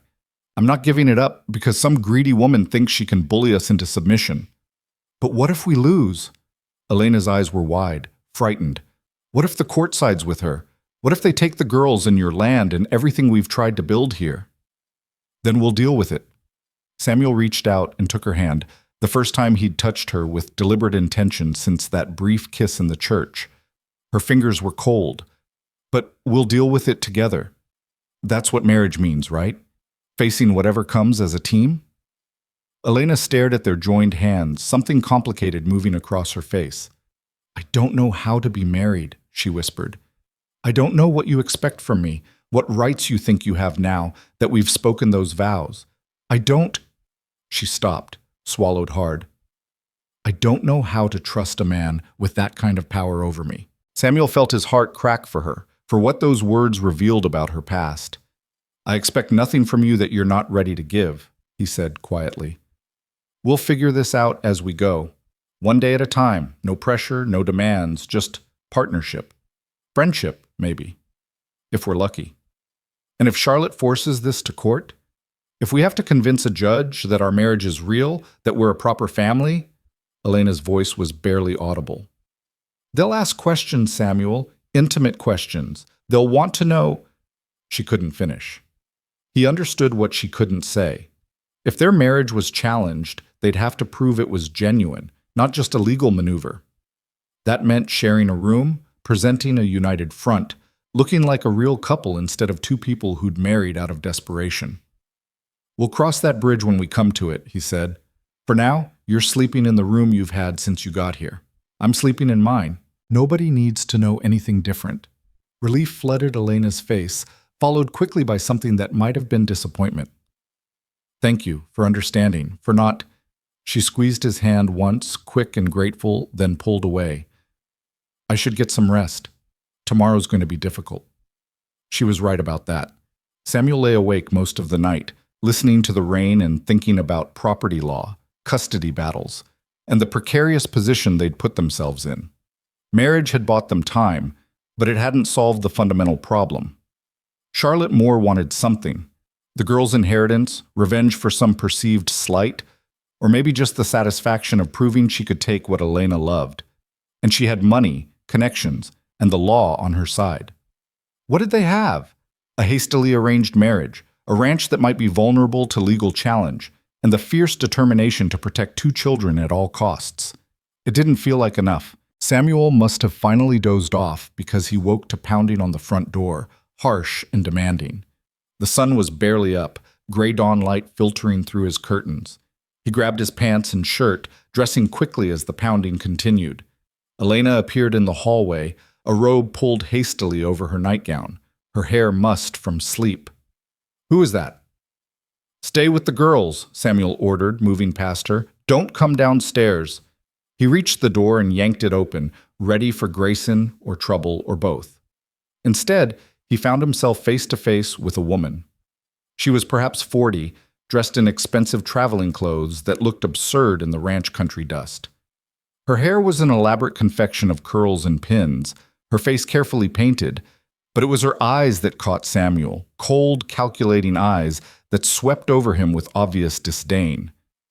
"Mr. Barrett, I presume." Her voice was cultured, Eastern educated, dripping with false sweetness. "I'm Mrs. Charlotte Moore. I believe you're acquainted with my late husband's daughters." Samuel's blood turned to ice. She'd come herself. The threat was no longer theoretical or distant. It was standing on his porch, smiling like a cat that had cornered a mouse. "Mrs. Moore." He kept his voice level with effort. "You're a long way from San Antonio." "Yes, well, when I heard about the deplorable situation my poor stepdaughters had been placed in, I simply had to come immediately." She tried to peer past him into the house. "Living with an unmarried man and his housekeeper, though I understand that situation changed rather suddenly yesterday. How convenient." "My wife and I have provided those children with a loving home," Samuel said flatly. "Something they apparently never had with you." Charlotte's smile hardened. "Ah, yes, your wife. The woman who kidnapped my stepdaughters from a reputable institution and dragged them across Texas to live in sin with a stranger. That wife? We're married now. Legally and properly." Samuel stepped forward, forcing Charlotte to back up. "Which means any custody claim you might have had is considerably weaker. Those girls have a stable home, 2 parents, and a future here. You've got no grounds to take them." "Don't I?" Charlotte's eyes glittered. "Mr. Barrett, I admire your chivalry, truly. Marrying that woman to give her some legal standing. But let's not pretend this is a real marriage. You barely know each other. You've been living under the same roof for what? A month? 6 weeks? And suddenly you're so in love you can't wait another day to make it official." She laughed, cold and mocking. "No judge will believe that fairy tale." "Believe what you want. The marriage is legal." "Oh, I'm sure the paperwork is in order, but marriage is more than paperwork, Mr. Barrett. It's a union, a partnership, a shared life and home and bed." She let that last word hang in the air deliberately. "Can you stand before a court and honestly say you've consummated this marriage? That it's real in every sense of the word? Because if you can't, it can be annulled. And without that protection, Elena has no legal claim to those children. None at all." Samuel felt the trap closing around them. She'd thought this through, anticipated their move, and found the weakness in their defense. A marriage could be challenged, questioned, dissolved if it could be proven fraudulent. And how could they prove otherwise without— "Who's at the door?" Elena's voice, soft and frightened. Samuel turned to see her standing at the top of the stairs, fully dressed now, her face pale but composed. Behind her, he could just glimpse Lydia and Rose peeking out from their room. Charlotte's expression transformed into something that might have passed for maternal concern if you didn't look at her eyes.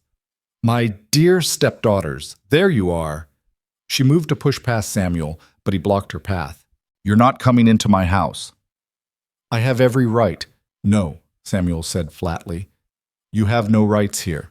This is my property. Those are my wife's sisters, and you're trespassing. Leave now, or I'll have the sheriff escort you off." Charlotte's mask slipped, showing the fury beneath. "This isn't over, Mr. Barrett. I have lawyers, resources, connections you can't imagine.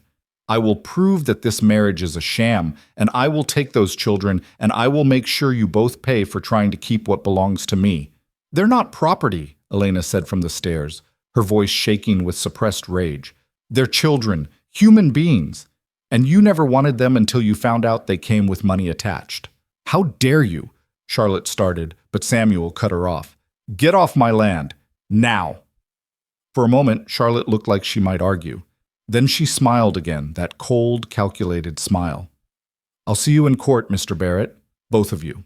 And when this farce of a marriage is exposed for what it is, when those children are back where they belong, I'll make sure you lose everything. Your ranch, your reputation, your freedom. I'll bury you so deep you'll never climb out." She turned and walked back to the expensive carriage waiting by the road, her driver helping her up.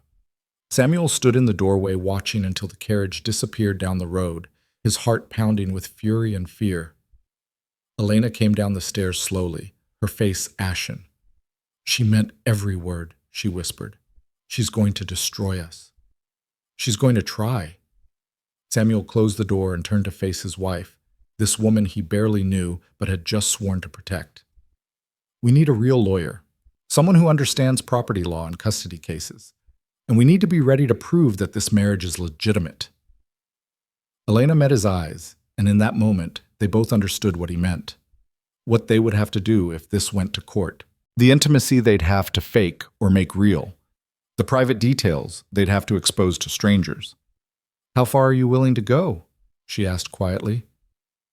To protect them? Samuel thought about Lydia's fierce hugs, about Rose's soft voice reading her books at night, about the way his house had transformed from an empty shell into a home filled with life and laughter. He thought about Elena's determination, her sacrifice, her fierce maternal love for children who'd been thrown away by everyone else. He thought about the vows he'd made in that church, hasty and desperate as they were. As far as it takes, he said. Whatever it takes. I won't let her win. Elena nodded slowly, something hardening in her expression.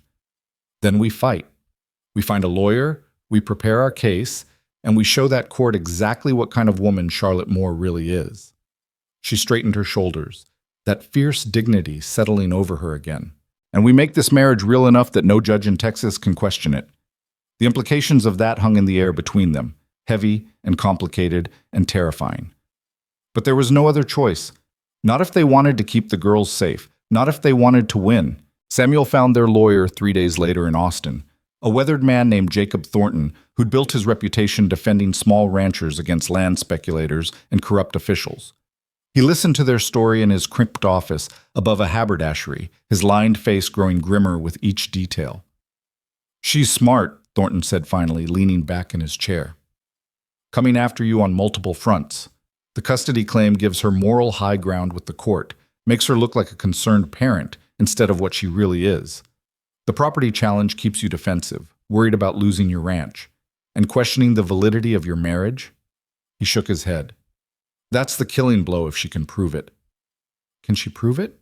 Elena asked quietly. She sat beside Samuel, her hands folded in her lap with deceptive calm, but Samuel could see the tension in her shoulders, the way her knuckles had gone white. Depends on how far she's willing to dig and how much you're willing to expose. Thornton pulled out a legal pad and began making notes. Texas law is clear on fraudulent marriage. If the union was entered into solely to circumvent custody law, with no intention of creating a real marital relationship, it can be annulled. The burden of proof is on her, but she's got circumstantial evidence on her side. You knew each other less than 2 months before marrying, you married the same day her lawyer showed up, and from what you've told me, you're still maintaining separate bedrooms. Samuel felt heat rise in his face. We're taking things slow. That doesn't make the marriage fraudulent. No, but it makes it questionable. And in court, questionable is all she needs to create reasonable doubt. Thornton tapped his pencil against the pad. Here's what she'll argue. That you, Mr. Barrett, married Miss Moore out of misplaced chivalry or perhaps attraction to her domestic skills. That she married you purely to gain legal standing to keep her sisters. That the marriage exists on paper only. That you live as employer and employee rather than husband and wife. And that therefore it should be set aside as a legal fiction. And how do we fight that? Samuel demanded. Thornton met his eyes steadily. You prove her wrong. You show the court a marriage that looks, acts, and functions like any other. Shared quarters, shared finances, shared life. Witnesses who can testify to seeing you act as a devoted couple. Evidence of genuine affection and partnership. He paused. And if it comes to it, testimony that the marriage has been consummated. Elena's sharp intake of breath was audible in the small office. Samuel felt his stomach drop. You're saying that the court would ask about... Elena couldn't finish the sentence. Only if Mrs. Moore's lawyer pushes that hard, Thornton said gently. And I'll do everything I can to keep those questions out of court. But you need to be prepared for the possibility. She's fighting dirty, and her lawyer Grayson is known for going after the most humiliating details to break witnesses down. He looked between them both. I need to know right now if you're prepared to go that far. Because if you're not, we need a different strategy. Samuel looked at Elena. Her face had gone pale, but her jaw was set with determination. She met his eyes, and he saw the question there. How far are you willing to go? We'll do whatever's necessary, Samuel said firmly. Those children are not going back to that woman. Then we have 3 weeks to build your case before the hearing. Thornton began writing rapidly. I'll need character witnesses, financial records proving you can provide for the children, testimony about Mrs. Moore's treatment of them before they went to the orphanage. And you two, he pointed his pencil at them. You need to start acting like newlyweds, share a room, be seen together in town, make sure everyone in Redemption Springs knows you're devoted to each other. Because you can bet Charlotte Moore will have people watching, looking for any crack in your story. The ride back to the ranch was silent and tense. Samuel kept his eyes on the road while his mind churned through everything Thornton had said. 3 weeks to prepare. 3 weeks to transform a marriage of convenience into something that could withstand legal scrutiny. 3 weeks to teach his body and heart not to betray the truth, that he barely knew the woman sitting beside him, that their wedding had been an act of desperation rather than love. But maybe that wasn't entirely true anymore. He'd watched Elena with the girls over the past weeks, seen her fierce protectiveness and gentle patience. He'd seen her work herself to exhaustion, trying to prove her worth, seen her shoulders shake with silent tears when she thought no one was watching, seen her chin lift with dignity every time someone in town looked at her with judgment. She was brave and damaged and determined, and somewhere along the way, Samuel had stopped seeing her as a problem to be solved and started seeing her as, what? A partner? A friend? Something more complicated that he didn't have words for yet? We should move your things into my room tonight, he said abruptly, breaking the silence. Get the girls used to seeing us share quarters before the hearing. Elena nodded without looking at him. All right. I'll sleep on the floor. There's room enough if I move some furniture. Samuel. She finally turned to face him. If we're doing this, we have to do it properly. No half measures. That means sharing a bed, even if... She stopped, swallowed. Even if nothing happens. We share space like real married people do. I won't pressure you, Samuel said quietly. You need to know that. I do know that. Her voice was softer now. You've been nothing but honorable since the day we arrived. But Thornton was right. We need witnesses who can testify to seeing a real marriage.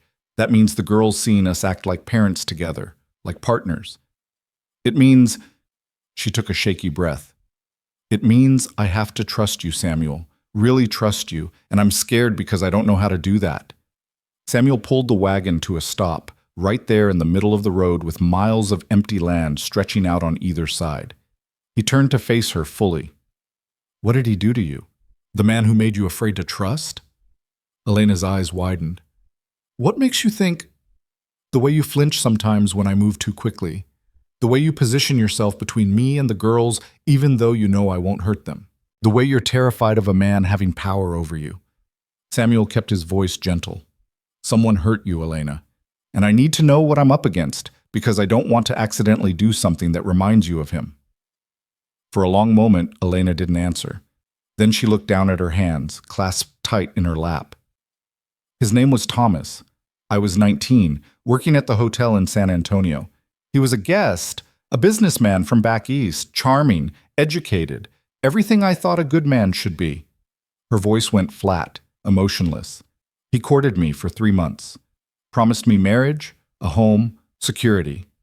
I believed him. I was foolish and young, and I believed every word. Samuel felt cold dread settle in his stomach. What happened? He got what he wanted and disappeared, left me with nothing but shame and the knowledge that I'd been played for a fool. Elena's hands clenched tighter. I was lucky. There was no child from it, no permanent consequence, except learning that men's promises are worthless and trust is a luxury I couldn't afford. I kept my job, kept my head down, and I swore I'd never let any man have that kind of power over me again. I'm not him, Samuel said quietly. I know. Elena finally looked up, and her eyes were bright with unshed tears. In my head, I know that. You've had countless opportunities to take advantage of me, of this situation, and you haven't. You married me to protect the girls, not to gain access to my bed. You've been kind and patient and decent. She wiped roughly at her eyes. But knowing it and feeling it are different things. Fear doesn't listen to logic. Samuel reached out slowly, giving her time to pull away, and took her hand. Her fingers were cold and trembling. Then we'll go at whatever pace you can handle. But, Elena, I need you to promise me something. If I ever do anything that scares you, that makes you uncomfortable, you tell me immediately. I can't fix what I don't know about. She nodded, her throat working. I promise.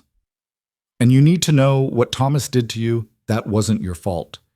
You weren't foolish for believing him. You were brave for trusting it all. He squeezed her hand gently. Don't let him steal any more from you than he already has. Elena's tears finally spilled over, silent tracks down her cheeks.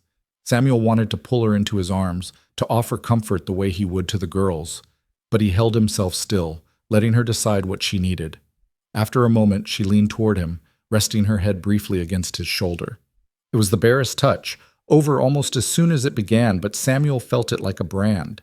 She was trying to trust him. Despite her fear, despite her scars, she was trying. He'd be damned if he'd betray that. That night, they moved Elena's things into Samuel's room with matter-of-fact efficiency that belied the awkwardness underneath. The girls watched with wide eyes as Elena hung her few dresses in his wardrobe, placed her brush and pins on his dresser. Samuel made space without being asked, shifting his belongings to make room for hers, the small domesticity of it strange and intimate. Does this mean you're really married now? Lydia asked, standing in the doorway. Really and truly? We've been really married since the ceremony, Elena said gently. But yes, this is what married people do. They share a home, a life, a room. Are you going to have babies? The question was so blunt, so innocently curious that both adults froze. That's none of your concern, Elena said finally, her cheeks flaming. Now off to bed with you, both of you. School tomorrow. After the girls were settled, Samuel and Elena stood on opposite sides of the bed they'd be sharing, the space between them feeling vast as an ocean. The bed was big enough, probably, if they both stayed on their respective sides. But the intimacy of the act, the vulnerability required to sleep beside someone, to trust them with your unconscious self, that was harder than any legal battle. I should warn you, Samuel said, trying to lighten the mood. I snore sometimes, and I'm told I steal the blankets.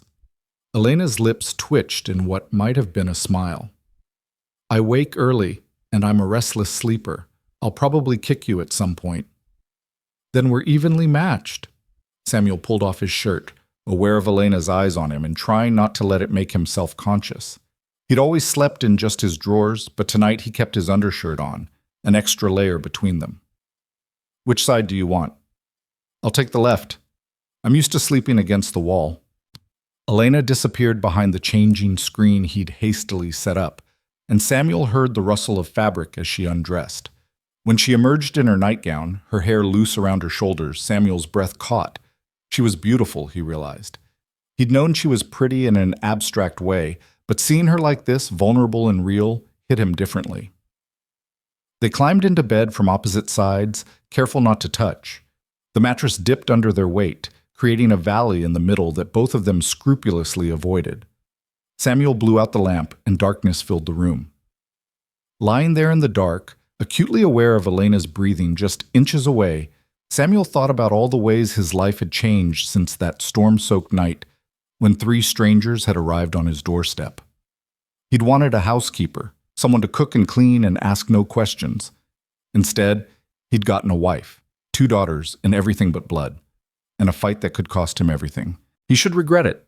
By every practical measure, he'd made a terrible decision.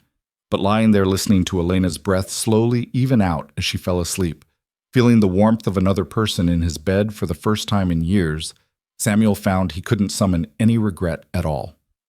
The 3 weeks before the hearing passed in a blur of preparation and performance. Thornton came to the ranch twice to coach them on testimony, firing questions that grew increasingly personal and invasive. How did they meet? When did they realize they had feelings for each other? What did they love about each other? How did they envision their future together? Samuel and Elena learned to answer without hesitation, their story growing smoother with practice.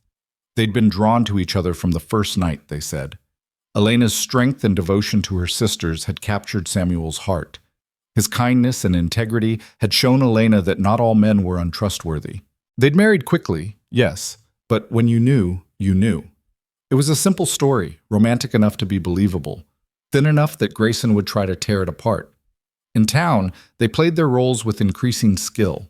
Samuel kept his hand on Elena's back when they walked down the street, helped her up and down from the wagon with lingering touches, smiled at her in ways that suggested private jokes and shared intimacy. Elena leaned into him in public, laughed at his comments, touched his arm with casual affection. To anyone watching, they looked like newlyweds still wrapped up in each other. At night, in the privacy of their shared room, they maintained careful boundaries. They'd lie on opposite sides of the bed, talking quietly in the dark about the upcoming hearing, about the girls' progress in school, about everything except the growing tension between them. Because something was shifting, subtle but undeniable.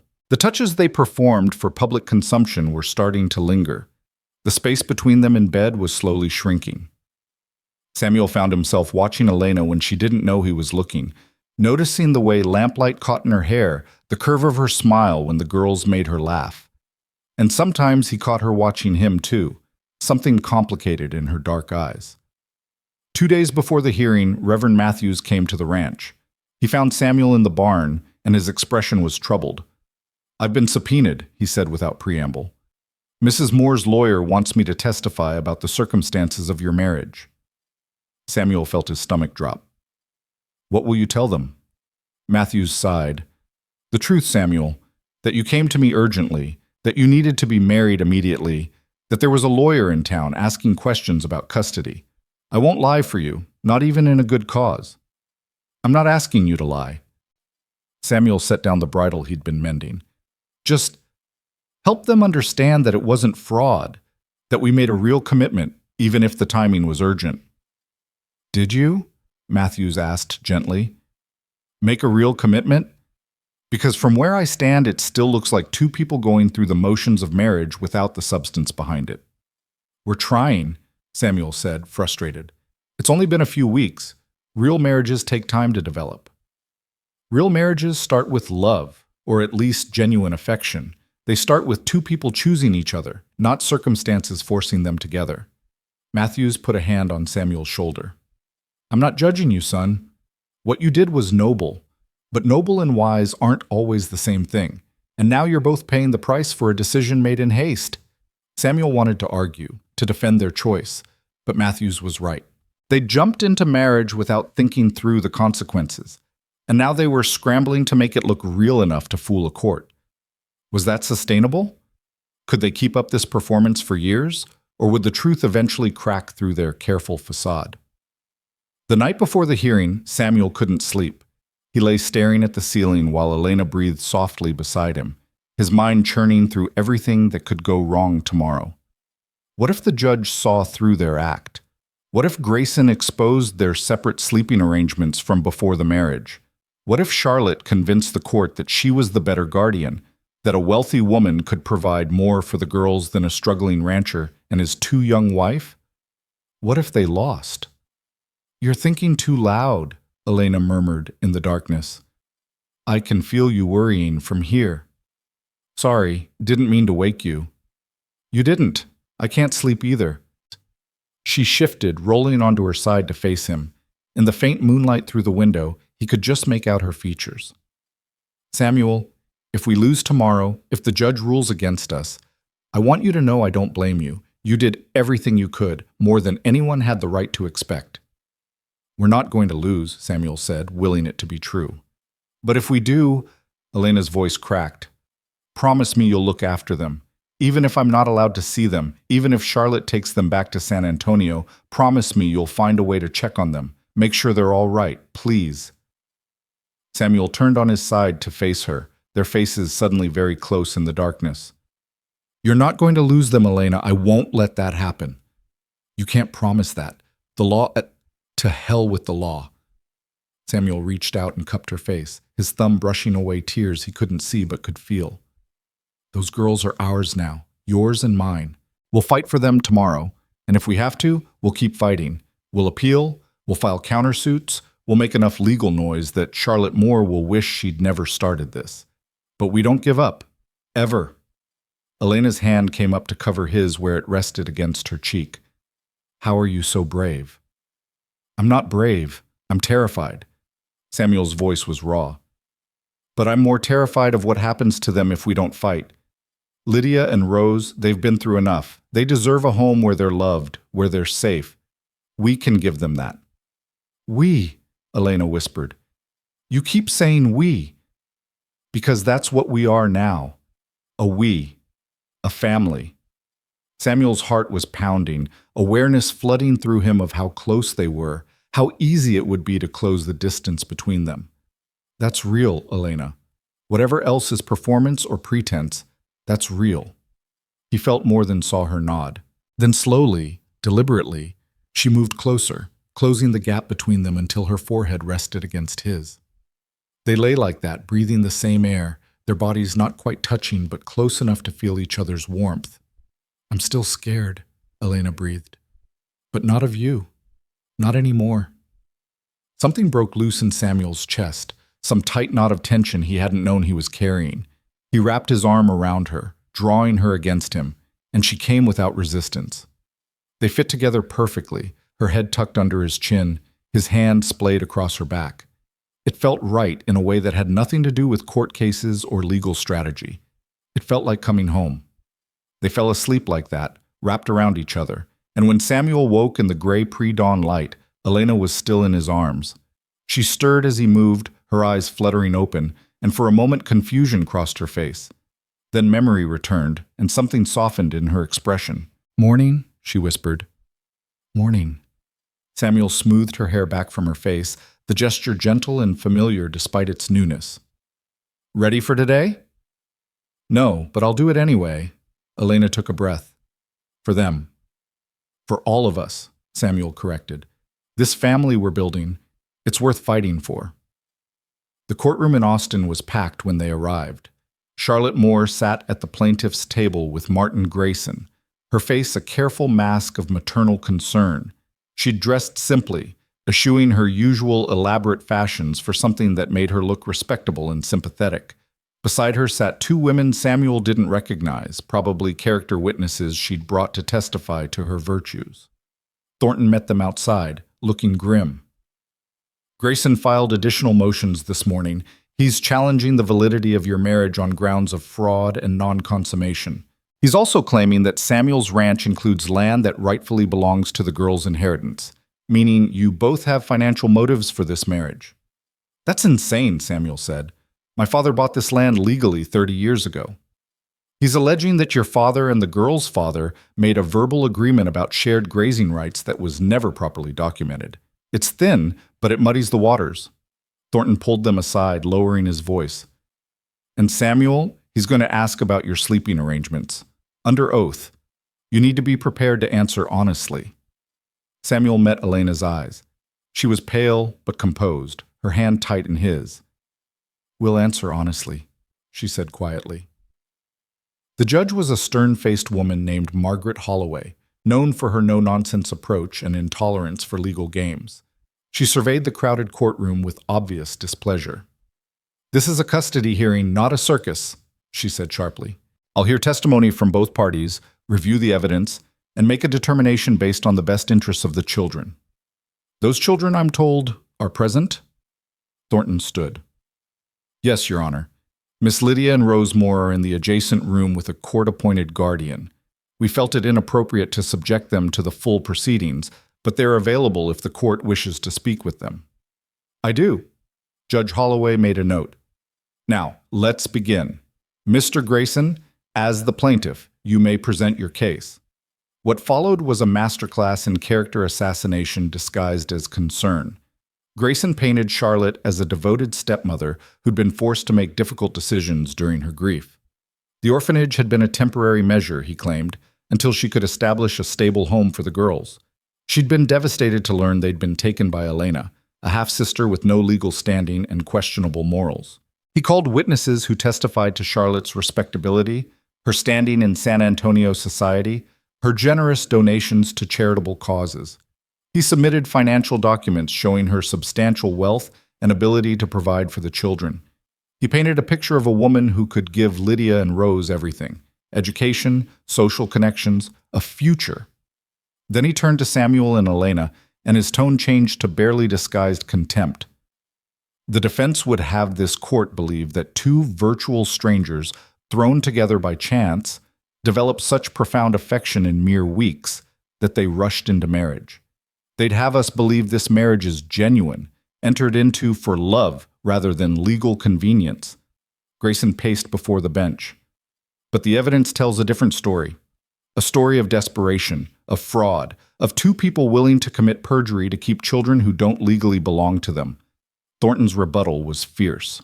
He called Miss Pierce, who testified to the girls' happiness since coming to the ranch, their progress in school, their obvious devotion to Elena and growing trust of Samuel. He called Morrison from the general store, who spoke to Samuel's character and reputation. He called neighbors who'd seen the family together, who described them as loving and devoted.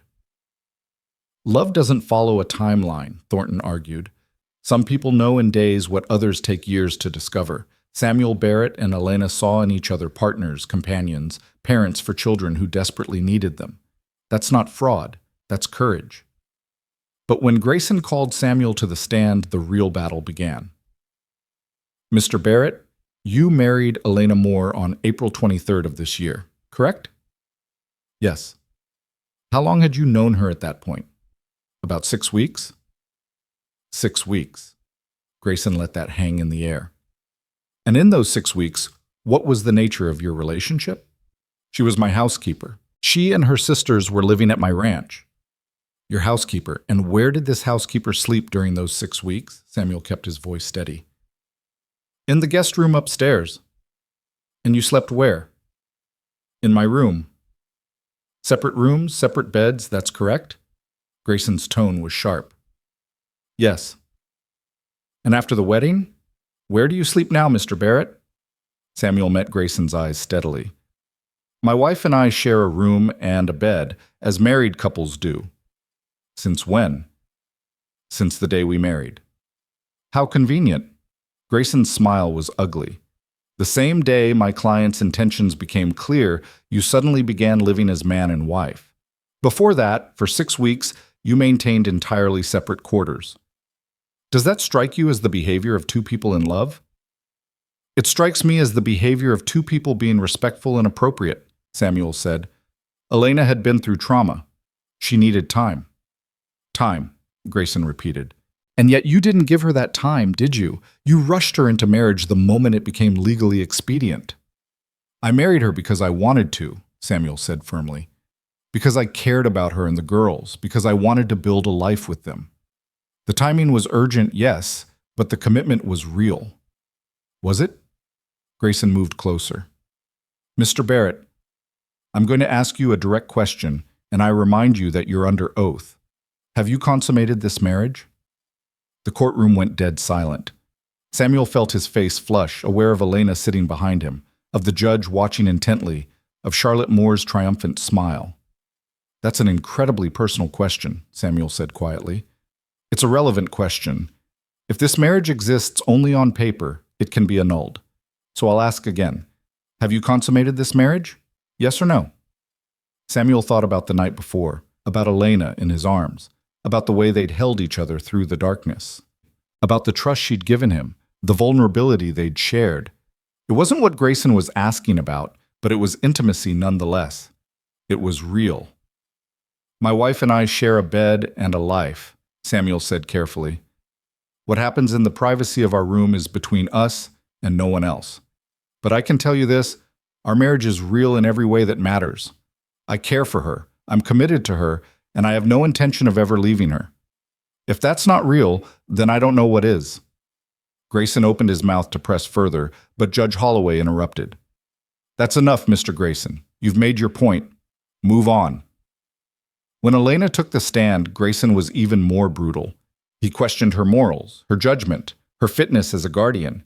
He insinuated that she'd seduced Samuel to secure her position, that she'd used the girls as pawns in a game of social climbing. Elena answered each accusation with quiet dignity, her voice never rising, her composure never breaking even when Samuel could see tears glistening in her eyes. Miss Moore, excuse me, Mrs. Barrett, why should this court believe you're capable of raising these children when you can't even support yourself? I can support myself, Elena said quietly. "I've worked since I was 17, but more importantly, I love them. That's what they need most. Someone who sees them not as burdens or assets, but as precious human beings worth protecting. Love doesn't pay for food or clothing or education. No, but it creates a foundation for everything else. Charlotte never loved them. She made that clear every day they lived with her. I do love them. I would die for them. Can she say the same?" Finally, mercifully, it was time for the girls to testify. Judge Holloway insisted on speaking to them privately, in her chambers, with only a court recorder present. Samuel and Elena waited in agonizing silence, knowing that everything might come down to what two frightened children said behind that closed door. When the judge emerged 40 minutes later, her expression was unreadable. She took her seat and surveyed the courtroom. "I've heard testimony from both sides, reviewed the evidence, and spoken extensively with Lydia and Rosemore. This is not an easy decision, but the law is clear. I must rule in the best interests of the children." Samuel felt Elena's hand find his under the table, gripping tight.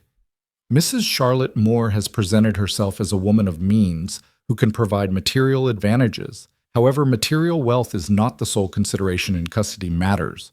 I must also consider emotional well-being, stability, and the expressed wishes of the children themselves." Judge Holloway looked directly at Charlotte.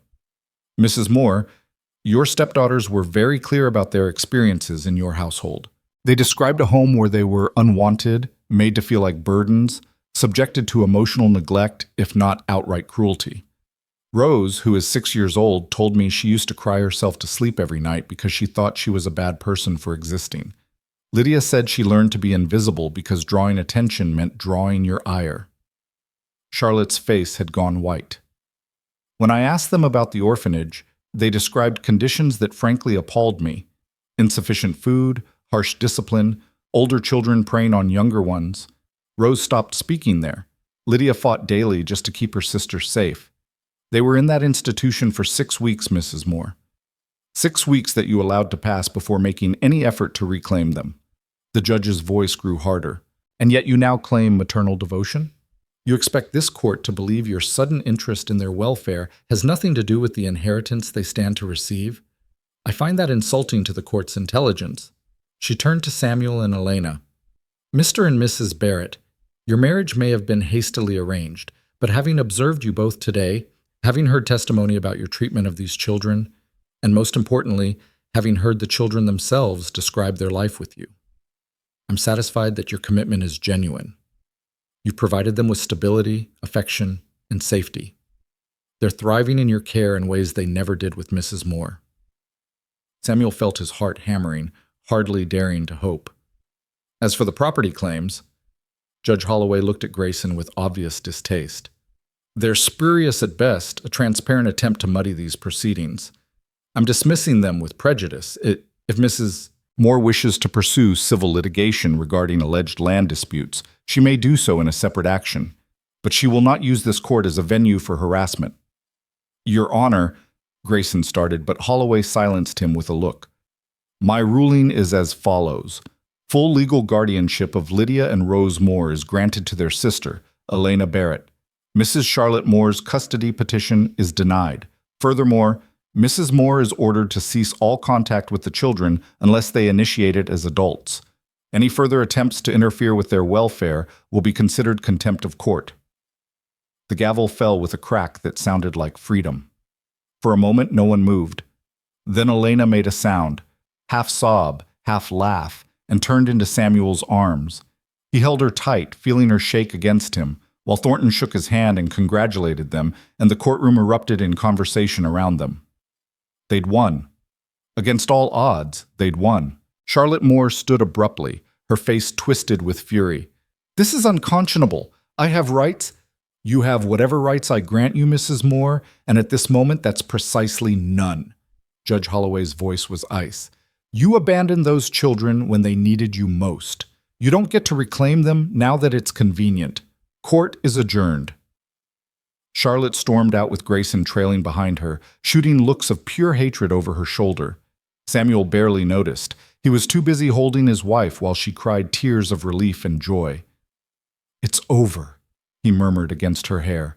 "They're safe. You're safe. It's finally over." Can we see them? Elena pulled back, her face streaked with tears. Please, I need to see them. Judge Holloway herself brought the girls out, her stern expression softening as they ran to Elena and Samuel. Rose crashed into Elena's legs, nearly knocking her over, while Lydia grabbed Samuel's hand and held on like she might never let go. They stood like that in the middle of the courthouse hallway, the four of them wrapped together, while people flowed around them and life continued, and nothing mattered except that they were together and they were staying together. Thank you, Lydia whispered to Samuel. Thank you for fighting for us. Samuel crouched down to her level, his throat tight. I'll always fight for you, both of you. That's what fathers do. Lydia's eyes widened, and then she threw her arms around his neck and held on. Over her shoulder, Samuel saw Elena watching them with such love and gratitude in her eyes that it took his breath away. This was real, he realized. Somewhere between that desperate wedding and this courtroom victory, between those careful nights in separate parts of the bed and this morning when they'd woken in each other's arms, this had become real. Not just for show, not just for the judge. Real. They were a family.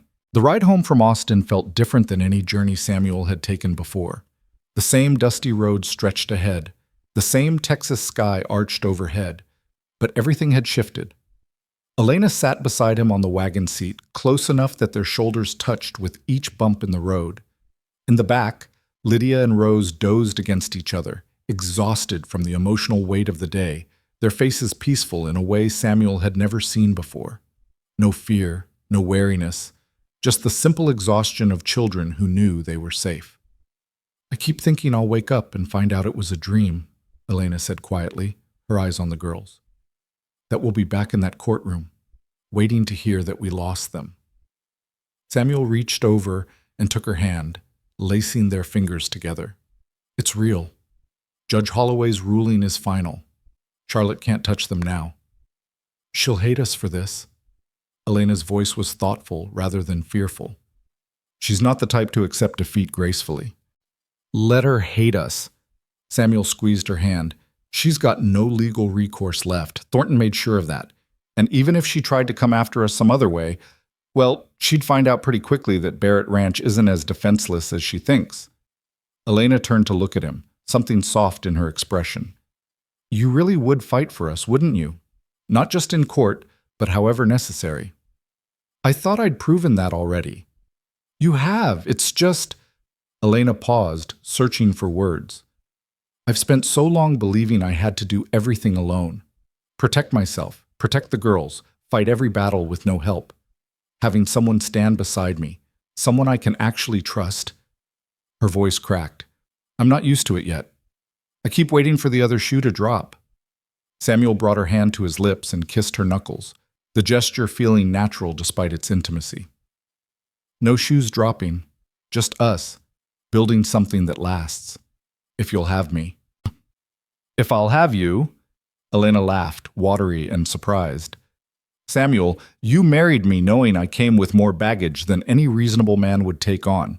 You fought a legal battle that could have cost you everything. You stood in that courtroom and claimed me and the girls as yours without hesitation. The question isn't if I'll have you. The question is whether you're sure you want us permanently. I've never been more sure of anything, Samuel said simply. These last months, watching you with the girls, seeing the house come alive again, having someone to talk to at the end of the day, it made me realize how empty my life was before. I was surviving, not living. You changed that. All three of you. Elena was quiet for a long moment, but her hand tightened in his.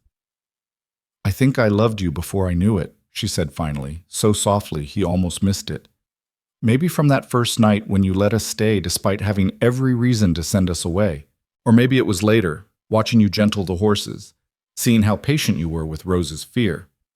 I don't know when it happened, but somewhere along the way, this stopped being an arrangement and started being real, Samuel finished. I know. I felt it too. They drove the rest of the way in comfortable silence, their hands still joined, both of them stealing glances at the sleeping girls in the back.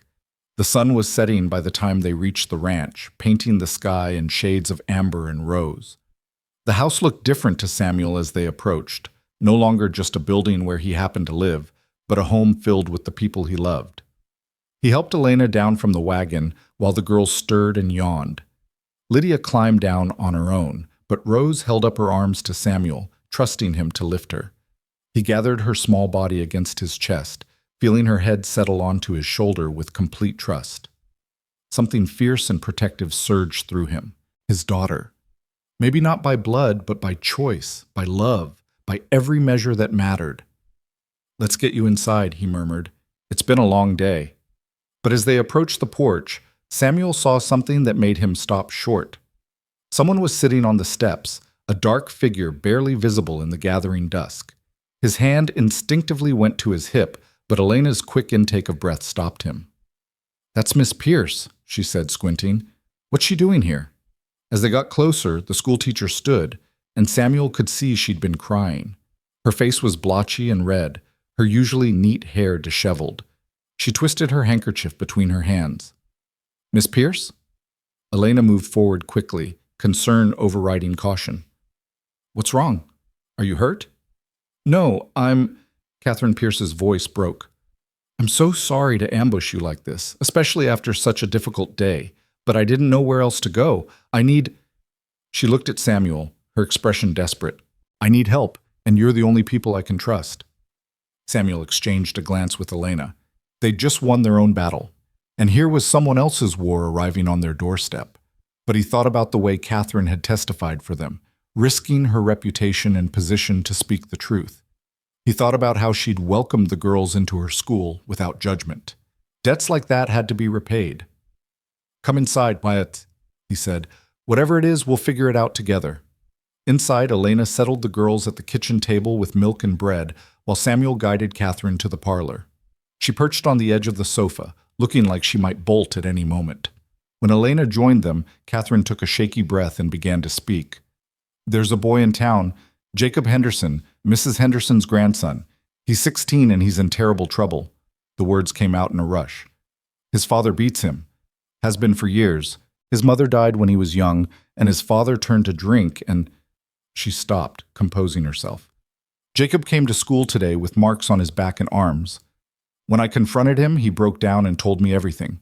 He begged me not to tell anyone, said his father would kill him if he found out." Samuel felt cold settle in his stomach. "What do you need from us?" "The boy needs somewhere safe to stay while I figure out how to help him legally, but I can't take him in. I live in a boarding house full of women, and his father would find him there immediately. And if I go to the sheriff—" Catherine's voice dropped. "His father is Henry Henderson. He's on the town council. He's respected, wealthy. Who's going to believe a schoolteacher over him?" "The same way they almost didn't believe us about the girls," Elena said quietly. She looked at Samuel. "We have to help him." "It's not the same," Samuel said carefully. "Henderson has power in this town. If we go after him, he could make things very difficult for us." "I know," Elena said. "But we can't just let a child suffer because it's inconvenient or dangerous to help. That makes us no better than Charlotte." She touched his arm. "We just won the right to protect our daughters. Doesn't that mean we have some responsibility to protect other children too?" Samuel looked at his wife, this brave, fierce woman who'd been through hell and emerged stronger for it. She was right, and he knew it. They couldn't turn away from this just because it was risky. That wasn't the kind of people they were, and it wasn't the example they wanted to set for Lydia and Rose. "All right," he said. "Tell Jacob he can come here tonight, quietly, without his father knowing. We'll give him shelter while we figure out the legal angle." Catherine's relief was palpable. Thank you so much. I'll bring him after dark." After she left, Elena moved into Samuel's arms without hesitation, seeking comfort and giving it in equal measure. "Are we crazy?" she murmured against his chest. "Taking in another child when we've barely secured our own situation?" "Probably." Samuel rested his chin on top of her head. "But I think that's what families do. They expand to include whoever needs including. My father would have called us fools." "Then it's good your father isn't here." Elena pulled back to look at him. "We're building something different, something better. A home where scared, hurt children can find safety, starting with our girls, but not ending there." Jacob Henderson arrived after midnight, slipping through the darkness like a ghost. He was tall for 16, all gangly limbs and half-grown muscles, with his mother's gentle eyes and bruises that made Samuel's blood boil. Elena took one look at him and immediately went into mother mode, feeding him, tending his injuries, asking no questions he wasn't ready to answer. Samuel sent word to Thornton the next morning, asking him to look into the legal options for removing a child from an abusive home. The answer that came back was grim. Without clear evidence and testimony from the victim, there wasn't much they could do. Henderson was the boy's legal guardian, and unless Jacob was willing to stand up in court and accuse his father publicly, the law would side with parental rights. "He's terrified," Elena told Samuel after talking with Jacob. "His father has threatened to kill him if he ever tells anyone. And after what we just went through with Charlotte, Jacob saw how hard it was to fight someone with money and power. He doesn't think he can win." "Then we help him find his courage," Samuel said, "the same way we found ours." Over the next weeks, Jacob became part of their household. He helped with ranch work during the day, his strength and eagerness to please making him invaluable. At night, he'd sit at the kitchen table with Lydia and Rose, all three of them doing lessons while Elena supervised. Samuel watched them and felt his heart expand to include this broken boy who was slowly learning to smile again. But the peace couldn't last. 2 weeks after Jacob arrived, Henry Henderson came looking for his son. He rode up to the ranch with the sheriff and 3 other men from town, his face purple with rage. "Barrett," he bellowed from his horse, "I know you've got my boy here. Send him out now." Samuel walked out onto the porch slowly, Elena beside him. Behind them, he knew Jacob was hiding with the girls in their room, probably terrified. "Your son is here of his own free will," Samuel said calmly. "He's asked for sanctuary, and we've given it." "Sanctuary?" Henderson spat. "You've kidnapped him. That's a crime, Barrett. Sheriff, arrest this man." But the sheriff, old Tom Crawford, who'd known Samuel since he was a boy, just shifted uncomfortably. "Now, Henry, we don't know that it's kidnapping. If the boy came here willingly, he's 16 years old. He's my son. I have the right—" "The right to beat him bloody?" Elena's voice cut through Henderson's bluster like a knife. "The right to terrorize him until he'd rather live with strangers than his own father?" Henderson's face went from purple to white. "How dare you? No, how dare you?" Elena descended the steps, her small frame vibrating with fury. "You think because you're on the town council, because you have money, that you can do whatever you want? That you can hurt a child and face no consequences? I've seen your kind before, men who use their power to destroy anything vulnerable around them, and I'm done being afraid of men like you." "Elena," Samuel said quietly, but she ignored him. "Jacob has marks on his back and arms, fresh ones and old scars. He flinches every time a man raises his voice. He has nightmares where he cries for his mother." Elena's voice shook but didn't break. "And you want us to send him back to that? To you? We'd rather die." Henderson dismounted, his hand going to the pistol at his hip. "You're going to regret this, Mrs. Barrett. Both of you. I'll ruin you. I'll take your ranch, your reputation, everything. Try it." Samuel moved to stand beside Elena, his own hand resting on his gun. "But you should know that Jacob's written down everything you've done to him. Dates, details, witnesses who saw the bruises. It's all documented and filed with our lawyer in Austin. If anything happens to him, or to us, that document goes straight to the territorial governor. And then we'll see how much your town council position protects you." It was a bluff. They had no such document. But Henderson didn't know that, and the flash of fear in his eyes said the threat had landed. "Sheriff," Henderson said through gritted teeth, "are you going to let them make threats against me?" Crawford sighed heavily. "Henry, why don't you just go home? Let the boy cool off for a while. Maybe when tempers aren't so hot." "This isn't over," Henderson snarled. But he mounted his horse and rode off, his supporters trailing after him. Only the sheriff remained, looking uncomfortable. "That was dangerous, Samuel," Crawford said quietly. "Henderson's got a mean streak and connections. He could make real trouble for you." "Let him try." Samuel kept his arm around Elena. "We're not giving up that boy." Crawford studied them both, then nodded slowly. "I'll do what I can to keep him off your back. But you might want to actually get that document written, just in case. After they left, Samuel and Elena stood on the porch, both shaking with adrenaline. "That was insane," Samuel said finally. "We just made an enemy of one of the most powerful men in the county." "I know." Elena leaned against him. "But what else could we do? Let Henderson take him back to beat him some more? Stand by and do nothing?" "No." Samuel kissed the top of her head. "We couldn't do that. But Elena, we need to be smart about this. Henderson's not going to let this go. He'll come after us some other way." "Then we'll deal with it." Elena looked up at him. "Together. That's what we do now, isn't it? Face whatever comes as a family?" The next day, Samuel and Elena took Jacob to Austin to see Thornton. With the lawyer's help, Jacob gave a formal statement about the abuse, documenting everything with dates and witnesses. Thornton filed for emancipation, arguing that Jacob was old enough to make his own decisions and that his father posed a clear danger. It wasn't a sure thing. 16 was young for emancipation, but it was their best shot. "Even if we don't win," Thornton said, "having this on record protects you. Henderson can't claim you kidnapped his son when there's a legal filing stating the boy sought refuge from abuse. It changes the narrative." The hearing was set for 6 weeks out. In the meantime, Jacob stayed at the ranch, slowly becoming part of their family. He was good with the girls, patient when Rose was shy, and playful with Lydia's sharp questions. He worked harder than Samuel could have asked, determined to earn his place.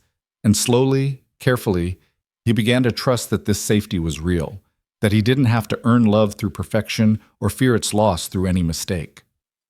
One evening, about 3 weeks after Henderson's confrontation, Samuel found Jacob in the barn brushing down the horses with unusual intensity. The boy's shoulders were tight, his movements jerky with tension. "Want to talk about it?" Samuel asked, picking up another brush and working on the horse in the next stall. Jacob was quiet for so long Samuel thought he wouldn't answer. Then, "I'm scared." "About the hearing, about what happens if the judge says I have to go back." "You're not going back," Samuel said firmly. "That's not going to happen." "You can't promise that." Jacob's voice cracked. "I've heard how these things go. Fathers always win. The law always sides with them, no matter what they've done. And my father, he's got friends, money. He'll convince them I'm lying, that I'm just a rebellious boy who needs discipline." Samuel set down his brush and moved to stand beside Jacob. "Listen to me. Your father doesn't get to win just because he's always won before. Things change. People fight back. We're going to stand with you in that courtroom and tell the truth, and we're going to trust that the judge will see what's right." "But what if it's not enough?" Jacob looked at him with eyes that had seen too much. "What if I lose?" "Then we appeal. We keep fighting until you're 18 and legally an adult, and in the meantime, you stay here where you're safe." Samuel put his hand on Jacob's shoulder. "You're part of this family now, son. We don't give up on family." Jacob's face crumpled. "I haven't had a family since my mother died. I don't know how to be part of one anymore." "Neither did we," Samuel said gently. "Elena and I, we're figuring this out as we go. Making it up, honestly, but we're doing it together, and we want you with us. If you'll stay." Jacob nodded, unable to speak through his tears. Samuel pulled him into a rough embrace, and the boy held on like a drowning man finding solid ground. The emancipation hearing came at the end of summer. Judge Holloway was presiding again, and when she saw Samuel and Elena enter the courtroom, she actually smiled. "The Barrett family returns," she said dryly. "I should have known you'd find another lost child to protect." Henderson's lawyer was slick and prepared, painting Jacob as a troubled teen acting out against reasonable discipline. He called witnesses who testified to Henderson's standing in the community, his success in business, his regular church attendance. He made Jacob's injuries sound like the natural consequences of a father trying to control a rebellious son. But then Thornton called Jacob to the stand and everything changed. The boy was terrified. Samuel could see him shaking from across the courtroom. But he spoke clearly, documenting years of abuse with heartbreaking precision. He described being beaten for minor infractions, being locked in closets, being told he was worthless and unwanted. He showed the scars on his back, the old fractures in his wrist that had never been properly set. "My father drinks," Jacob said quietly. "When he drinks, he gets mean, and I'm all that's left for him to take it out on since my mother died." I'm 16 years old, Your Honor, and I've spent the last 8 years living in fear. I just want to be free. Elena testified next, describing the condition Jacob had been in when he arrived, the nightmares and panic attacks. Samuel spoke about the boy's work ethic, his gentleness with the younger children, his desire for nothing more than a chance at a normal life. Even Catherine Pierce testified, risking her position to describe what she'd witnessed at the school. Henderson himself never took the stand. His lawyer advised against it, probably knowing the man's temper would damn him. But Samuel saw him sitting there, his face red with impotent fury, and knew they'd made an enemy for life. Judge Holloway deliberated for only 20 minutes. When she returned, her expression was grave. Mr. Henderson, I've heard testimony today that frankly sickened me. The evidence of systematic abuse is overwhelming. That you would use your position and power to cover up such treatment of your own child is unconscionable. She turned to Jacob. Young man, I'm granting your petition for emancipation. As of today, you're legally an adult with all the rights and responsibilities that entails. Your father no longer has any legal authority over you. Jacob's sob of relief echoed through the courtroom. Samuel felt Elena's hand grip his, both of them blinking back tears. They'd won. Against the odds, against power and money and influence, they'd won. But Judge Holloway wasn't finished. Furthermore, I'm ordering an investigation into Mr. Henderson's conduct. Child abuse is a serious crime, and just because the victim is now legally adult doesn't mean the perpetrator should face no consequences. She looked at Henderson with undisguised contempt. You should be ashamed, sir. Count yourself lucky this young man is more forgiving than you deserve. Outside the courthouse, Jacob stood blinking in the sunshine like someone emerging from a long darkness. I'm free, he whispered. I'm actually free. You're free, Elena confirmed, hugging him tightly. And you have a home with us for as long as you want it. Forever then, Jacob said, if you'll have me that long. Samuel clapped him on the shoulder. Forever it is, son. They drove home that evening as the sun set, 5 people where there had been one just months ago. The house that had once echoed with emptiness now rang with conversation and laughter. At dinner, Lydia chattered about a story she was writing while Rose showed everyone her drawings. Jacob asked Samuel's advice about learning to work with leather. Elena moved between them all, her hands gentle and sure, her face finally free of the wariness that had marked it when she'd first arrived. After the children were in bed, Samuel and Elena stood on the porch watching the stars emerge. She leaned against him, and he wrapped his arms around her waist, pulling her back against his chest. When I put that advertisement up for a housekeeper, Samuel said quietly, I never imagined this. Any of this. Regret it? Elena asked, but her tone said she knew the answer. Not for a second. He kissed her temple. I thought I wanted simple, quiet. Just someone to keep my house in order and leave me alone. Instead, I got you and all the beautiful chaos you brought with you. Elena turned in his arms to face him. 3 children in less than 6 months. We're either the bravest people in Texas or the craziest. Can't we be both? Samuel smiled. Although I'm hoping we can catch our breath before any more lost children show up on our doorstep. I make no promises. Elena reached up to cup his face. You've created a refuge, Samuel. Word's going to get around. People are going to know that Barrett Ranch is a place where scared kids can find safety. We might end up with a house full before we're done. Would that be so bad? Samuel asked. We've got the space, the land, and apparently we're pretty good at this parenting thing. We're figuring it out. Elena's smile was soft. One day at a time, one crisis at a time. But yes, I think we're doing all right. Samuel kissed her then, deep and slow, the kind of kiss that spoke of love and commitment, and a future they were building together. When they finally broke apart, Elena's eyes were bright. I love you, she said simply. I don't think I've said it out loud yet, but I do. I love you, Samuel Barrett, for your courage, your kindness, your willingness to fight for people who have no one else. I love you for making me believe in trust again. I love you too, Samuel said, the words feeling right and true. I think I have since that first night watching you protect those girls with nothing but determination and love. You're the strongest person I've ever met, Elena, and I'm honored to stand beside you. They went inside together, checking on the children one last time before retiring to their own room. The house was finally quiet, but it was a peaceful quiet now. the silence of people who were safe and loved and home. Samuel climbed into bed beside his wife, pulling her close, and thought about the long journey that had brought them here. A simple advertisement had brought Elena and the girls to his door. Desperation had driven them into marriage. Fear and necessity had forced them to fight battles they'd never expected. But somewhere in all of that struggle and chaos, they'd found something neither of them had been looking for. They'd found each other. They'd found a family. And in the end, that was worth every fight, every risk, every moment of uncertainty. Because family, real family, the kind you chose rather than the kind you were born into, was worth protecting at any cost. In the weeks and months that followed, Barrett Ranch became known as a place of safety.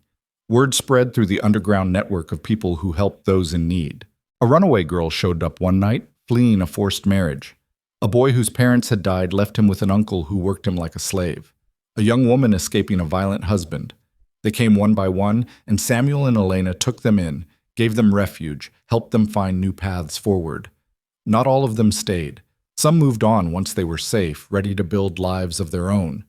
But others, like Jacob, found in Barrett Ranch the family they'd always needed. The house expanded, rooms filled. The dinner table grew crowded and loud with conversation and debate and laughter. Lydia grew into a confident young woman, her sharp mind and fierce protectiveness making her a natural leader among the younger children. Rose's voice came back slowly but surely, until she was the one telling stories at bedtime and organizing games in the yard. Jacob became Samuel's right hand, learning the ranch work and eventually taking over much of the day-to-day operations as more children arrived needing attention. And Elena became the heart of it all, mother to children who'd never had real mothers, protector of the vulnerable, the one who somehow made room in her heart for every broken soul who found their way to the ranch. She was fierce and gentle, exhausted and energized, the foundation on which everything else was built.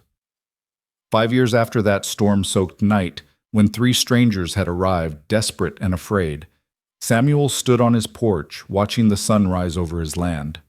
The house behind him was full. 12 children now, ranging from 6 to 18, plus Jacob, who was 21 and technically an adult but showed no signs of leaving. The noise was constant, the work never-ending, the challenges frequent. He wouldn't trade it for anything. Elena emerged from the house, 2 cups of coffee in her hands. She'd grown more beautiful over the years, Samuel thought. Not in the conventional sense. She had lines around her eyes now from squinting in the sun, calluses on her hands from endless work, gray streaks beginning in her dark hair. But she wore it all with a dignity and strength that took his breath away. "Watching the sunrise without me?" she teased, handing him a cup. "Just thinking about how far we've come." Samuel pulled her close, breathing in the familiar scent of her. 5 years ago, I was alone in this house, convinced I preferred it that way. Look at us now. "No regrets?" Elena asked, but she was smiling.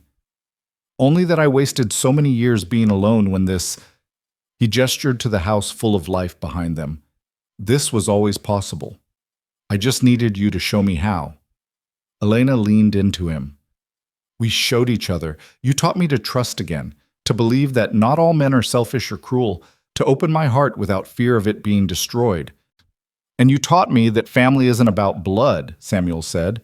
"It's about choice, about standing up for people who need you and trusting they'll do the same for you, about building something bigger than yourself." They stood together watching the day begin, the house waking up behind them with all its beautiful chaos.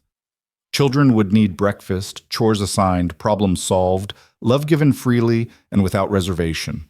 It was exhausting and challenging and sometimes overwhelming. It was everything Samuel had never known he needed. "I love you," Elena said softly. "I love you too," Samuel replied. "Thank you for answering my advertisement." Elena laughed. "Thank you for letting us stay despite having every reason to send us away." "Best decision I ever made," Samuel said, and he meant it. Because sometimes the things you think you want aren't the things you need at all. Sometimes a simple advertisement brings not just a housekeeper, but a wife, a family, and a purpose bigger than you ever imagined. Sometimes 3 strangers showing up desperate in a storm become the most important people in your life. And sometimes, if you're very lucky and very brave, you get to build something beautiful from broken pieces. You get to create a home where scared children find safety, where damaged hearts learn to trust again, where love expands to include whoever needs including. That's what Samuel and Elena had built at Barrett Ranch.